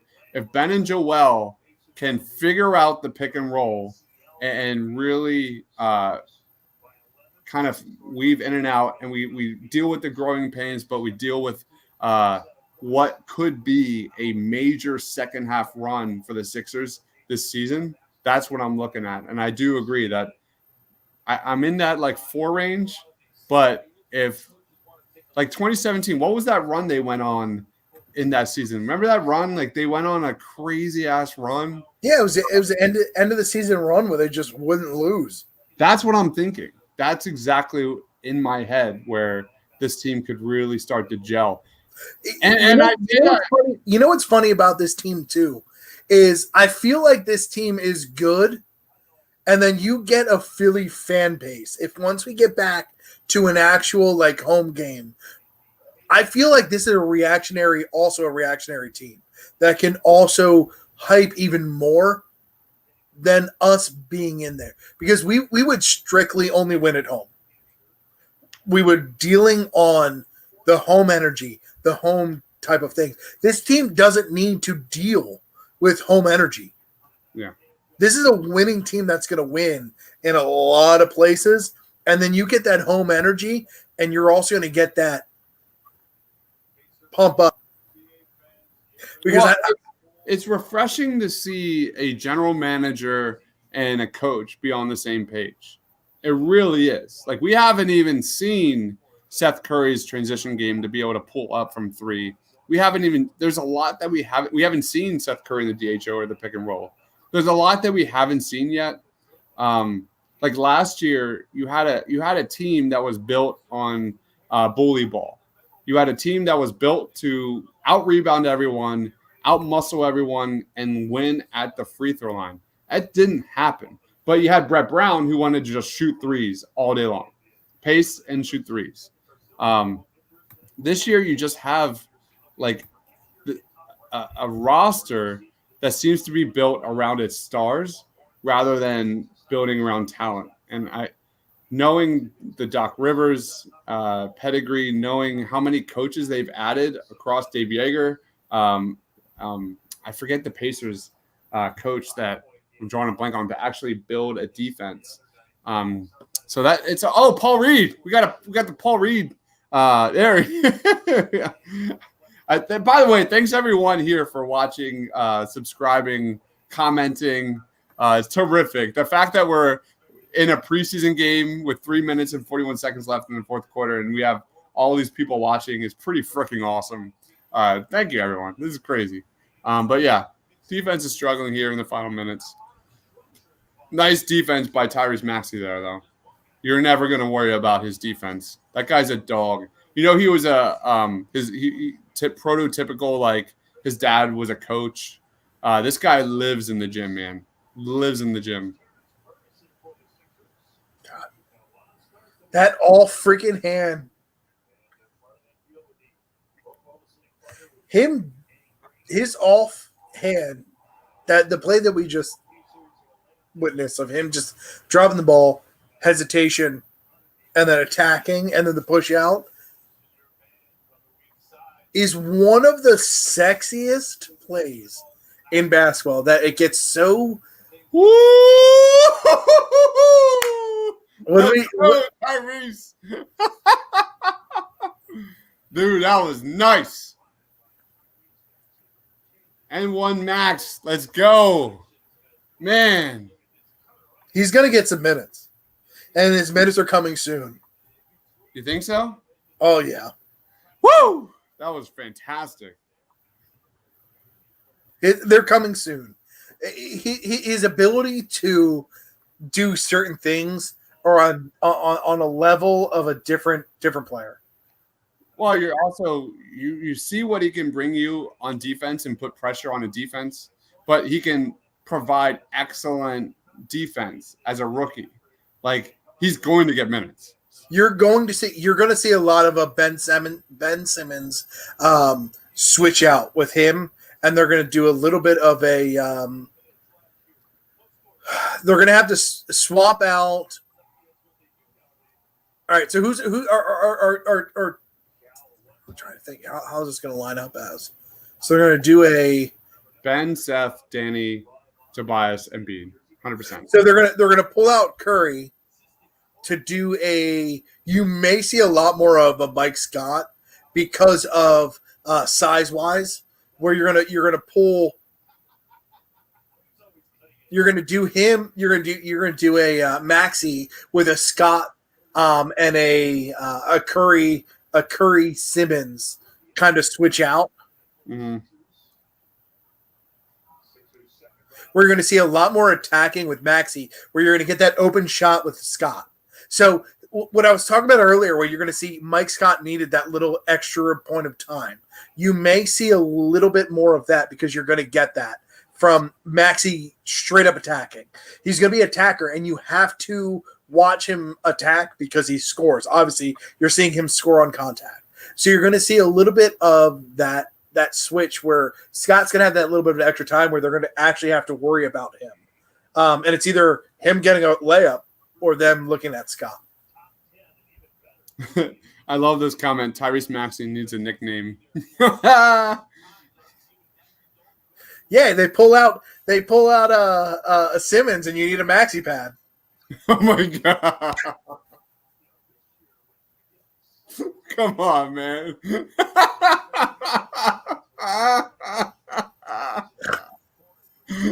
Jesus Christ.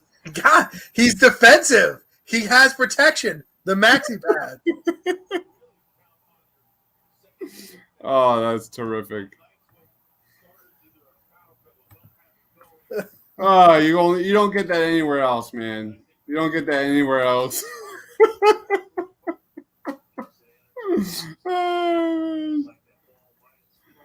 Oh.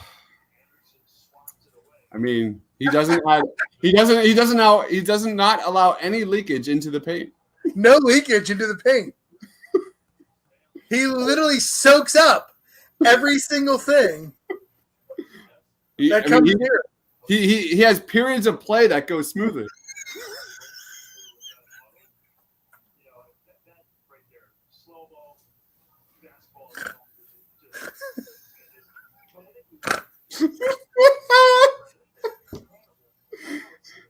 Oh, man. Oh, God. And cheers. Cheers. Everyone, cheers. And it doesn't smell. It does. Oh, God. Oh, that is so good. Oh, man. Oh, man. Welcome to the Sixers live streams. This is what you get with Chris and Chris. Maxi pad. It's so funny, too, though, because you have basketball heads that come on and talk, and they are solid basketball. Like, I'm brain. I can't pronounce. What his time of the month will be as a rookie?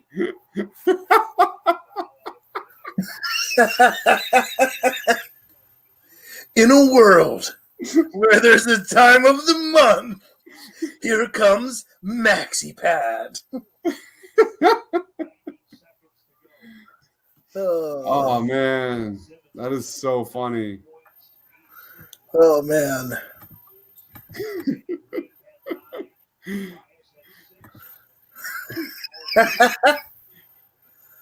Oh, that is terrific. At least you're not pregnant.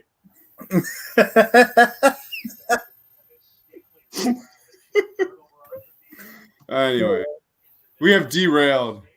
Do you want to do a post game? We can. Yeah. I gotta pee first, but yeah, I'm gonna go make a drink. Wait, actually, we're up 4. Let's finish this, then we'll do a post game. Yeah, that's the same. Isaiah Joe, first bucket. Was that his first bucket? No, I think he had one. Yeah, he had a bucket. My bad. Yeah. I think he had one last game. I mean, I love his length, man. That's like the first thing you think of with Isaiah Joe. Like, that guy has NBA length. Yeah, I think he needs some time in the G League. Like what everyone was saying when we did the draft, they were like, Isaiah Joe has potential. He has potential. He has potential. You look at him, and he's so sloppy. He's like, arms are doing this. Mm-hmm. They're just everywhere. He needs to get in control of that. He needs to get in control of his body, control of the ball, And I think that the game is really, really fast for him, and he's moving at a level that's above his speed. And you're going to see him get a little bit of G League. You're going to see him get a little bit of some NBA experience, and it's going to slow it down a little bit. And I think he's going to be good because his arms are just go. Yeah. The length is really good. I'm just a little worried about his strength. That's a guy that I would love to watch at the 76ers Fieldhouse all year round. It'd be really fun to watch with the Blue Coats. Yeah. But and if you guys haven't been down to the Blue Coats stadium, it's awesome. It's a really good freaking time. Been down there a couple times, and it's a good time. It's a good just the environment that they create is very similar to a Sixers environment. So get down there, support your lower Sixers. Wow, 64 points tonight from the bench. 64 points. Did I get that? Did I count that right? 64 points. That's 58% of tonight's points came from the bench today. That's got to be the main. I'm going to lead off with that. All right. Yeah. The bench. I'm going to plug the fuck out of my video too, man. Hell yeah. Plug everything because I'm going to give you bullshit answers. I'm drunk. I mean, we did just have an entire segment on movie voices and maxi pads. I'm telling you right now, that's probably the highest rated video in the internet right now. Oh, it's terrific. All right, I got to pee before we start this. All right, me too. I'm going to make a drink. I'll be back. All right.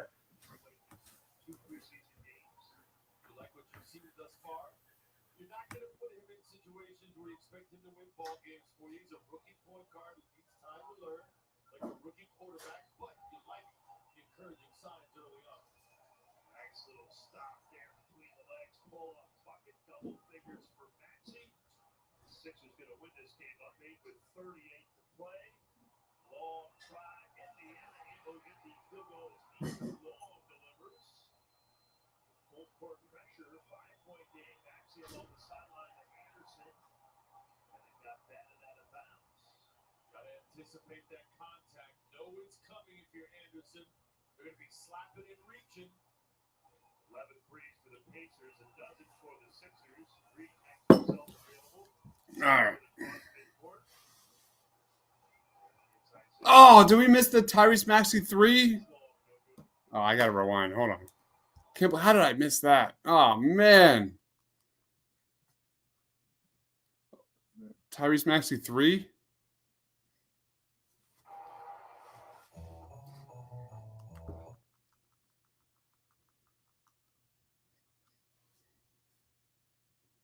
Slow-mo basketball on television, just tremendous.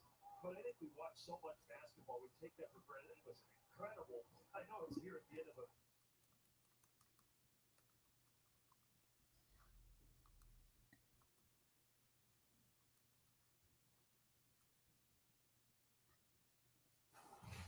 Maxey review and try the game. The only way 6-month age check. All right, guys, we are going to do a quick post-game show. Won't be very long, probably 15 minutes, something like that. Stick with us. It'll be fun. I just want to say thank you, everybody here, for watching. So humble. Thank you. Beyond grateful. You guys are the best. Thank you for all the comments. Comments have been flowing today. Hope you had fun. That's what this is all about. This is all about just having fun. And the Sixers are back. Let's go. So I'm very optimistic for the Sixers this year.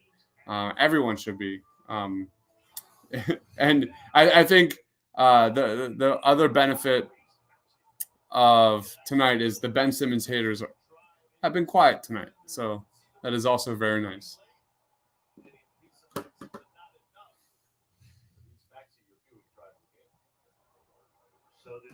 Maxey's step back mid-range.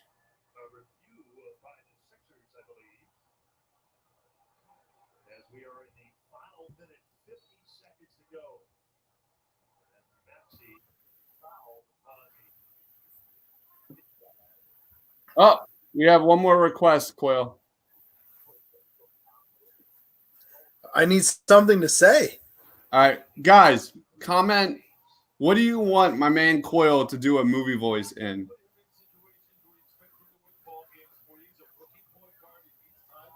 By the way, not a good pour this time. Wasn't paying attention. Step back, Jay from Tyrese Maxey. There it is. That's what I was waiting to see. Oh man, that's terrific. All right.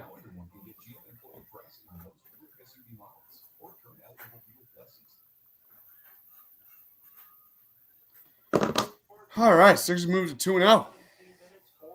Ooh, I like Rob Smith with the players of the game. Players of the game. We're gonna get into this for the post game show for sure. Shake for but I like for the voice players of the game. All right, I like it too. Player in a world when you have players of the game. Shake, Milton, Furkan Korkmaz, Michael Scott. It's just how they drew it up.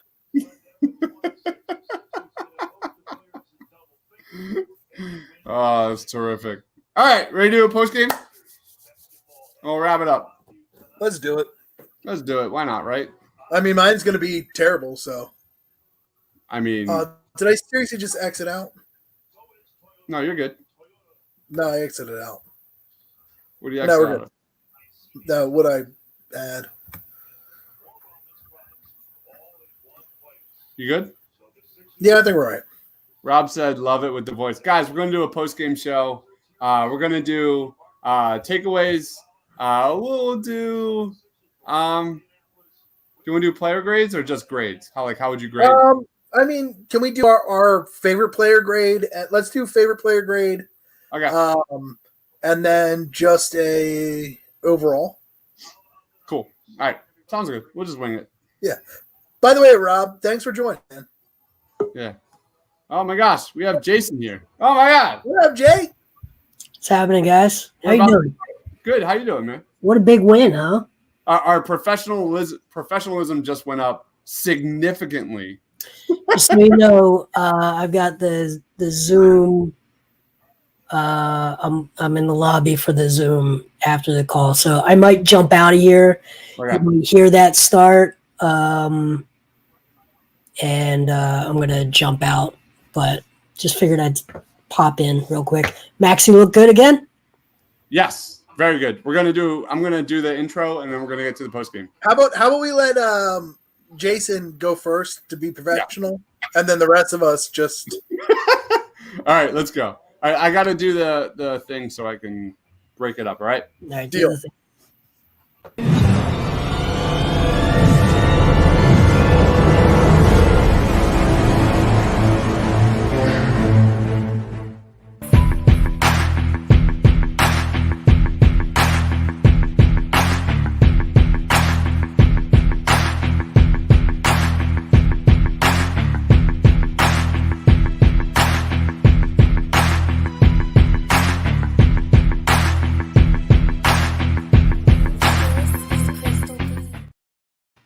Yo, what is going on, guys? It is Dives, Mr. Crackpot on Twitter. The Philadelphia 76ers defeated the Indiana Pacers 113-107. Today is our post-game show.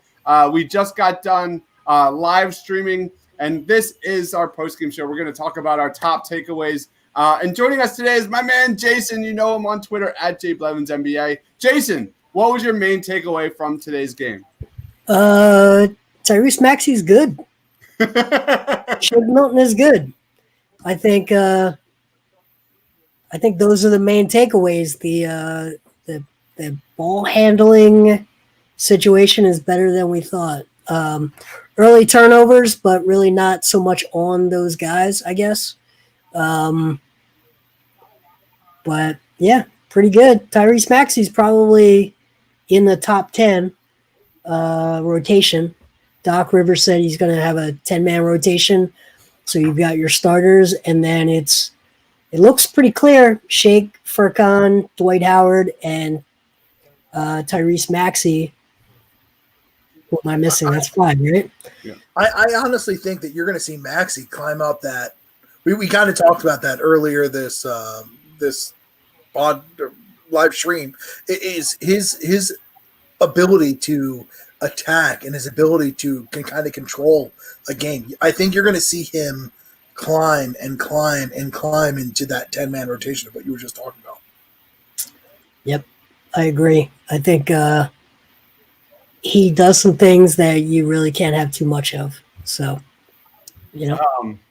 I love this comment. And by the way, Jason, because you're new here, we were doing – the Sixers were down like 13, 15 points, and me and Coyle were doing movie voices for every comment until the Sixers took the lead. And sure enough, through the third quarter, they took the lead and just kind of ran with it in that fourth quarter, led with the bench. Well, now you have to until they lose.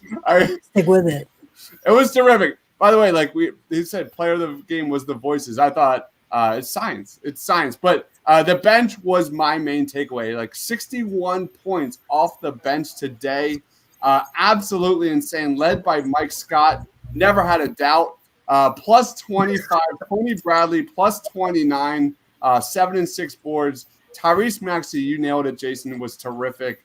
Matisse Thybulle was empty, but Shake Milton, Furkan, man, I literally just did a video on why all Sixers fans should be hyped, should be pumped for the 2021 season. And it was about the supporting cast. It was about the second rotation, the third-man rotation. And that is the main takeaway. The Sixers finally have the offensive firepower to kind of make sure it's not a negative when the Sixers, Ben Simmons and Joel Embiid goes to the bench. Coyle, what was one of your takeaways?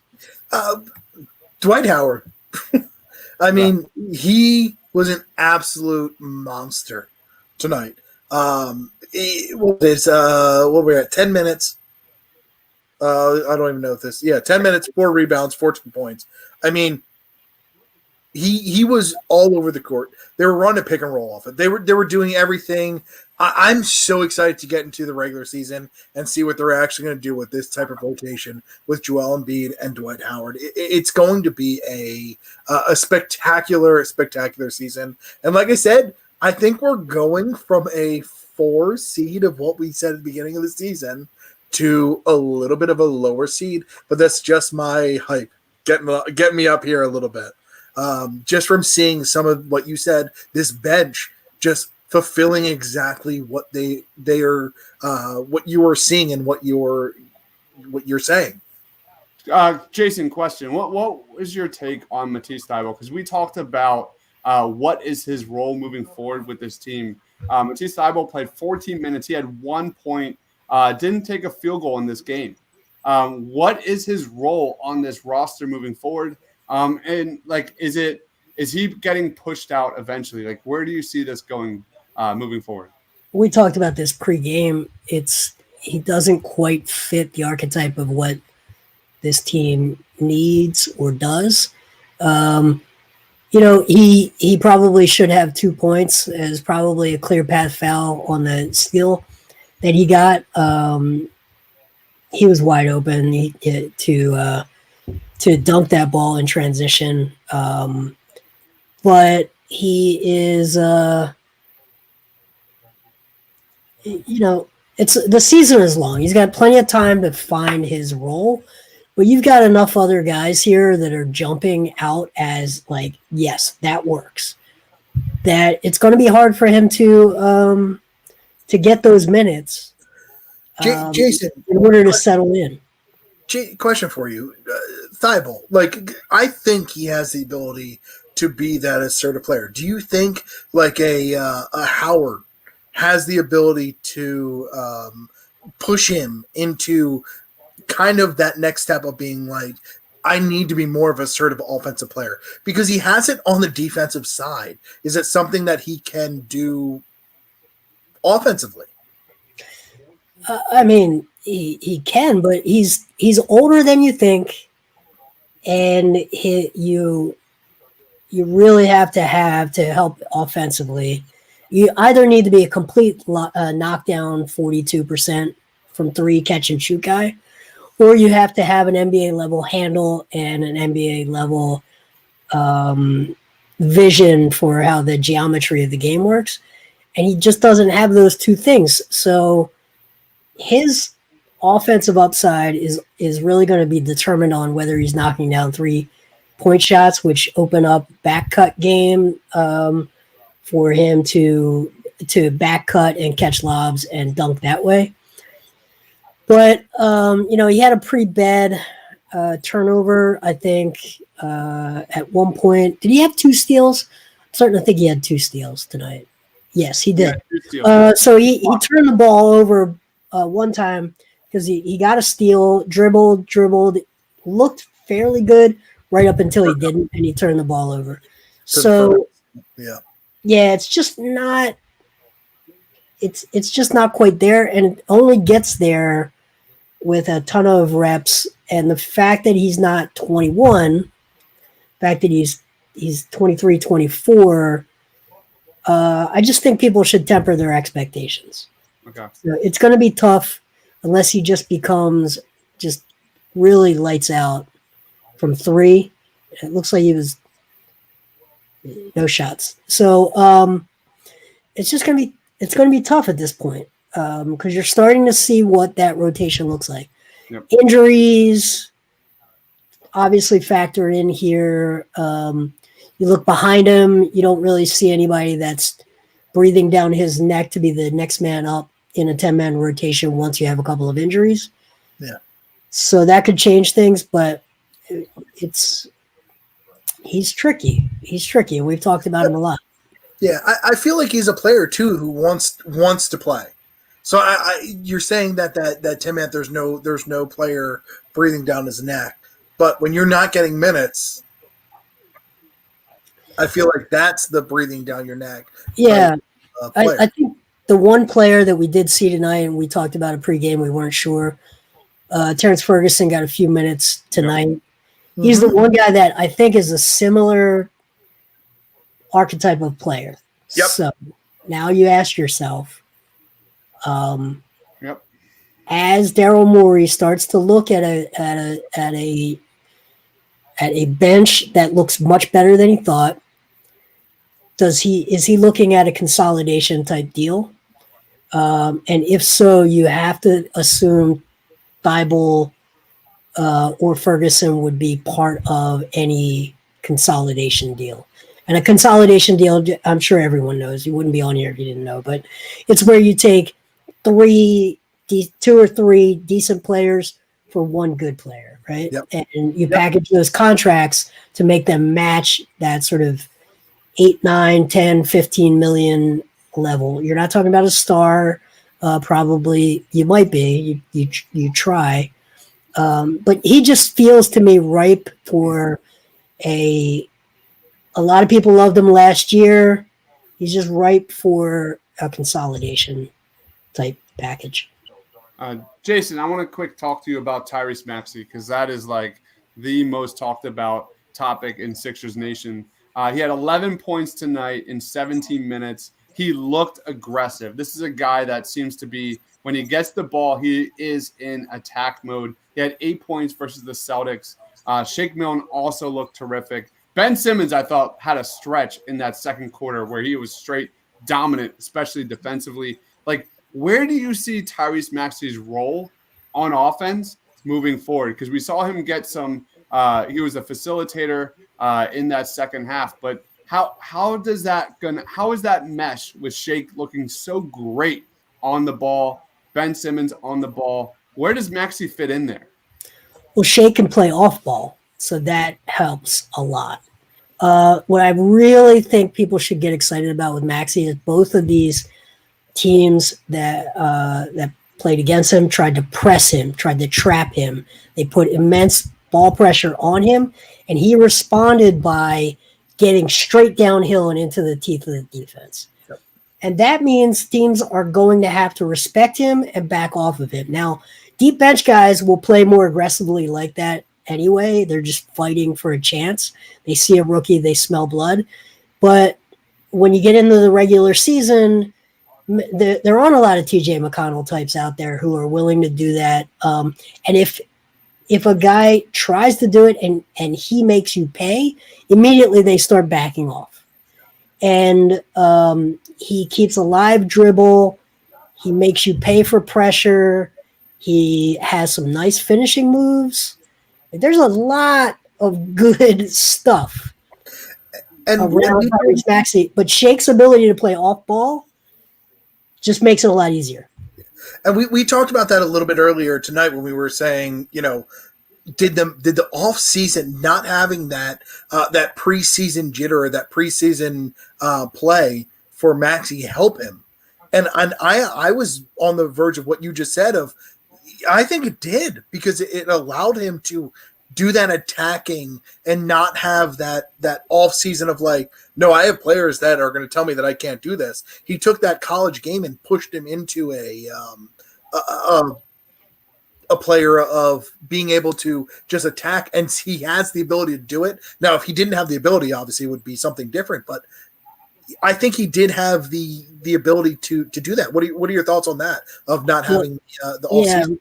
Let's not forget that he in May went to the gym in LA with Clutch. So he was in the gym with LeBron James and Ben Simmons with the Clutch crew. He looks physically more stout than he did at Kentucky. So and he's talked about it. They got him in the weight room. They put him around extremely confident players, and coming out of the Kentucky program, nothing he's seen so far in fourth quarters of the last two games would give him any reason not to feel very confident. But this guy, from May until the draft, was working out with the elite of the elite clique within the NBA. So, I mean, the guy's got the pedigree. He's got the finer skills. He responds well to pressure, which is great. I really do think he is going to push for significant playing time. Awesome. How would you grade the Sixers tonight, Jason?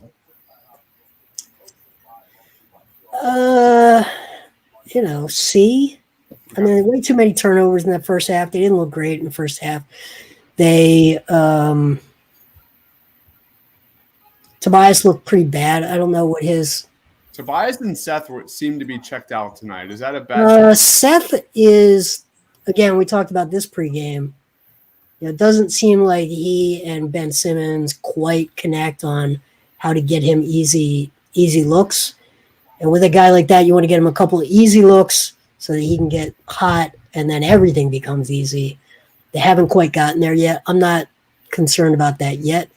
Tobias, some of those just getting like pulled up, having to pick up the dribble, forced into really bad passes. He did not have a great game tonight. 3 turnovers, 3 for 7. He just looked out of sorts. He was a minus 15. So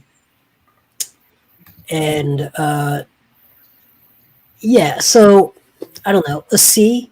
Okay. You don't have Joel Embiid. You made it a game by halftime. The second half really only means much for the young guys. I think a C is fair. I think a C plus is pretty fair. I think that's where we were in the first half with our grades. What about you, Coyle?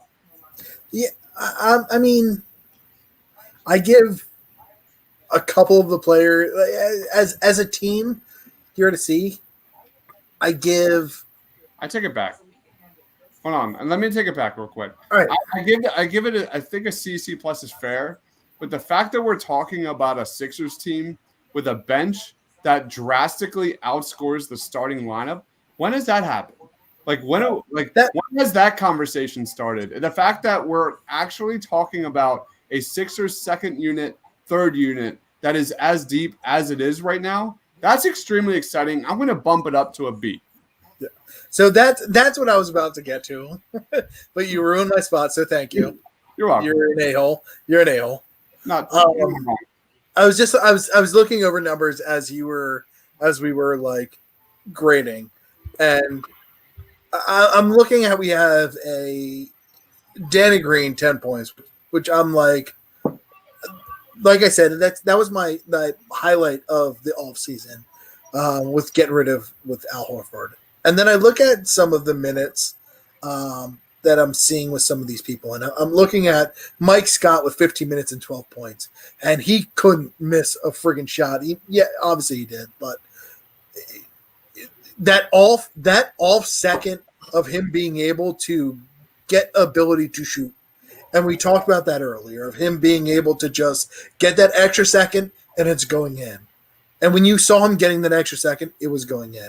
And then you looked at, I was going to say Justin Anderson, but he did nothing. I was wishing he was going to do something.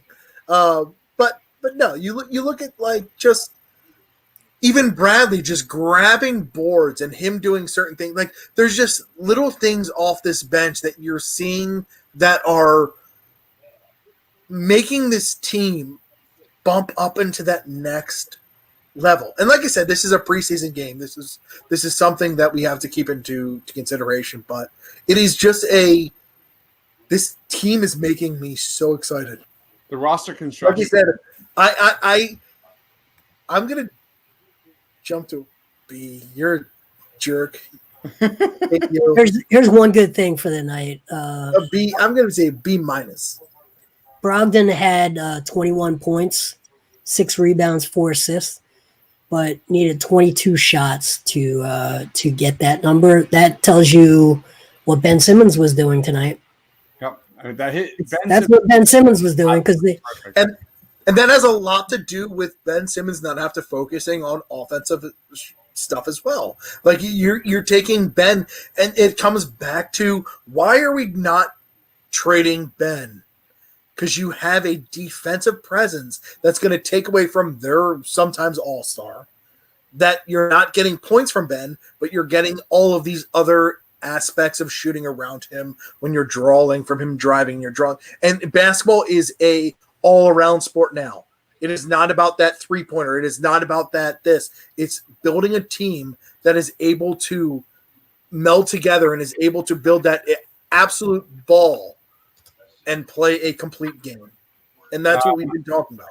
All right, before we get into player of the games, I want to make a quick shout out because Rob gussed over this guy, Tony Bradley, and then the next day wanted him traded, and then today had the highest plus minus on the team. He played 19 minutes, 7 points, and 6 boards. So shout out to my man Rob. You know him as the voice of the people. That is absolutely hilarious. I can't wait to call him out on that. Just saying, I brought him up. You did. You called him out on it. It was absolutely hilarious. And I called Rob out on it. But Bradley had a great game today. All right, let's do player of the game. Who's your player of the game, Jason? I think it's Shake. Team high plus 24, 15 points. He led the team in scoring, led the team in plus minus, 5 assists. So second on the team in assists. I think it's Shake. What about you? What about you, Coyle? Dwight Howard. He's more than anything and more than I dreamed of. When we signed him, well, I will say that I'm gonna go to bed tonight, put my blanket up, and just have wet dreams about it. I don't want to kill your wet dream, but Domantas Sabonis absolutely ate tonight, 26 and 11. Now a lot of that's because how many minutes though? How many minutes? Tell me minutes. 26 minutes, 26 points. He was only in there for 10 of them. Howard's only in there for 10 minutes. Dwight was in for 16 minutes. I got 10 minutes on this. No, 16 minutes, 5 turnovers, 4 fouls, 16 All minutes. Right. Well, I got wrong numbers, so my thought changes. Yeah, it's not a cause for concern because I agree did some really nice things as well. Yeah. And he's not the main reason that Sabonis was open to be 10 for 16. Correct. A lot of that was Dwight was trying to help D and Sabonis was the dump off. And his fouls reflect that as well. Yeah, but 5 turnovers and four fouls in 16 minutes. That's nearly Jonah Bolden-esque. But he's better than Jonah Bolden. All right, my guy, I'm not going Tyrese Maxey. We already gave him the time of day. I'm going to go a guy that I've shit on for the last, 9 months. I'm going Mike Scott. 12 points in 15 minutes, 4 of 6 from 3. Wow. Talk about a guy that I have been checked out on. Could this guy, Mike Scott, be the this year's Furkan Korkmaz, a guy that you're just checked out on, and he actually is able to provide some kind of floor spacing in 2021. When you go back and look at tonight, go back and look at last year, because his feet, watch his feet. Everything about it was he was ready to catch a pass and ready to shoot the ball. There was no question. There was no confusion. He was ready, and he didn't think about it twice. We talked about that earlier tonight. It was that half second of him being able to be like, pop, pop. It literally was a fluid of everything. Like he just had that extra second or that extra minute of time to just hit that shot. And I was like, if this attacking offense with you have that point guard or Maxey that is going to draw in that defender to be able to pull it out, give me Mike Scott all day, every day. All right, let's wrap this up. This is the for anyone who's here, we're about to have Tony Bradley. Oh, see you, Jim. Tony Bradley. I'll see you guys. Tony Bradley. Later. Tony Bradley. Rob, are you watching? If you're watching right now, Tony Bradley is meeting the media. Rob, where you at? Bring out, you little bitch. I'm calling you out. I'm calling you out. All right. Thank you, everybody here for watching. This is the Painted Lines YouTube channel. Please be sure to like. Please be sure to comment. We will be doing this pretty much every game for the Sixers moving forward. We have the opener coming up, but most importantly, we have a Christmas music show going down tomorrow night at 8 p.m. East Coast time. Request your favorite music Christmas songs. My girl Meg is the most talented musician you'll ever see. She's so good. Right? Like, she is terrific. You can watch it, request your songs, spend it with your significant other. It's really, really fun. Spread that holiday spirit. And then, of course, Sunday around 3:30, we will be doing our watch party, Eagles versus Cardinals watch party. I'm not looking forward to that one. This is infinitely more fun. I'm not going to lie about that one. But anyway, thank you everybody here for watching. Thank you everybody here for commenting. The comments were terrific tonight, by the way. It was just, the flow was absolutely crazy. Dude, do you want to plug anything? No, do I want to plug anything? I don't know. Can I plug the fans for being freaking awesome? I come on here and I have fun, and I have fun because of every single one of these people that are in the comments, and I don't plug anything. They're great, aren't they? Dude, this is so much fun. They're great. The interaction between the people and just being able to talk basketball and be able to shoot the shit with every single one of you is one of the greatest things ever.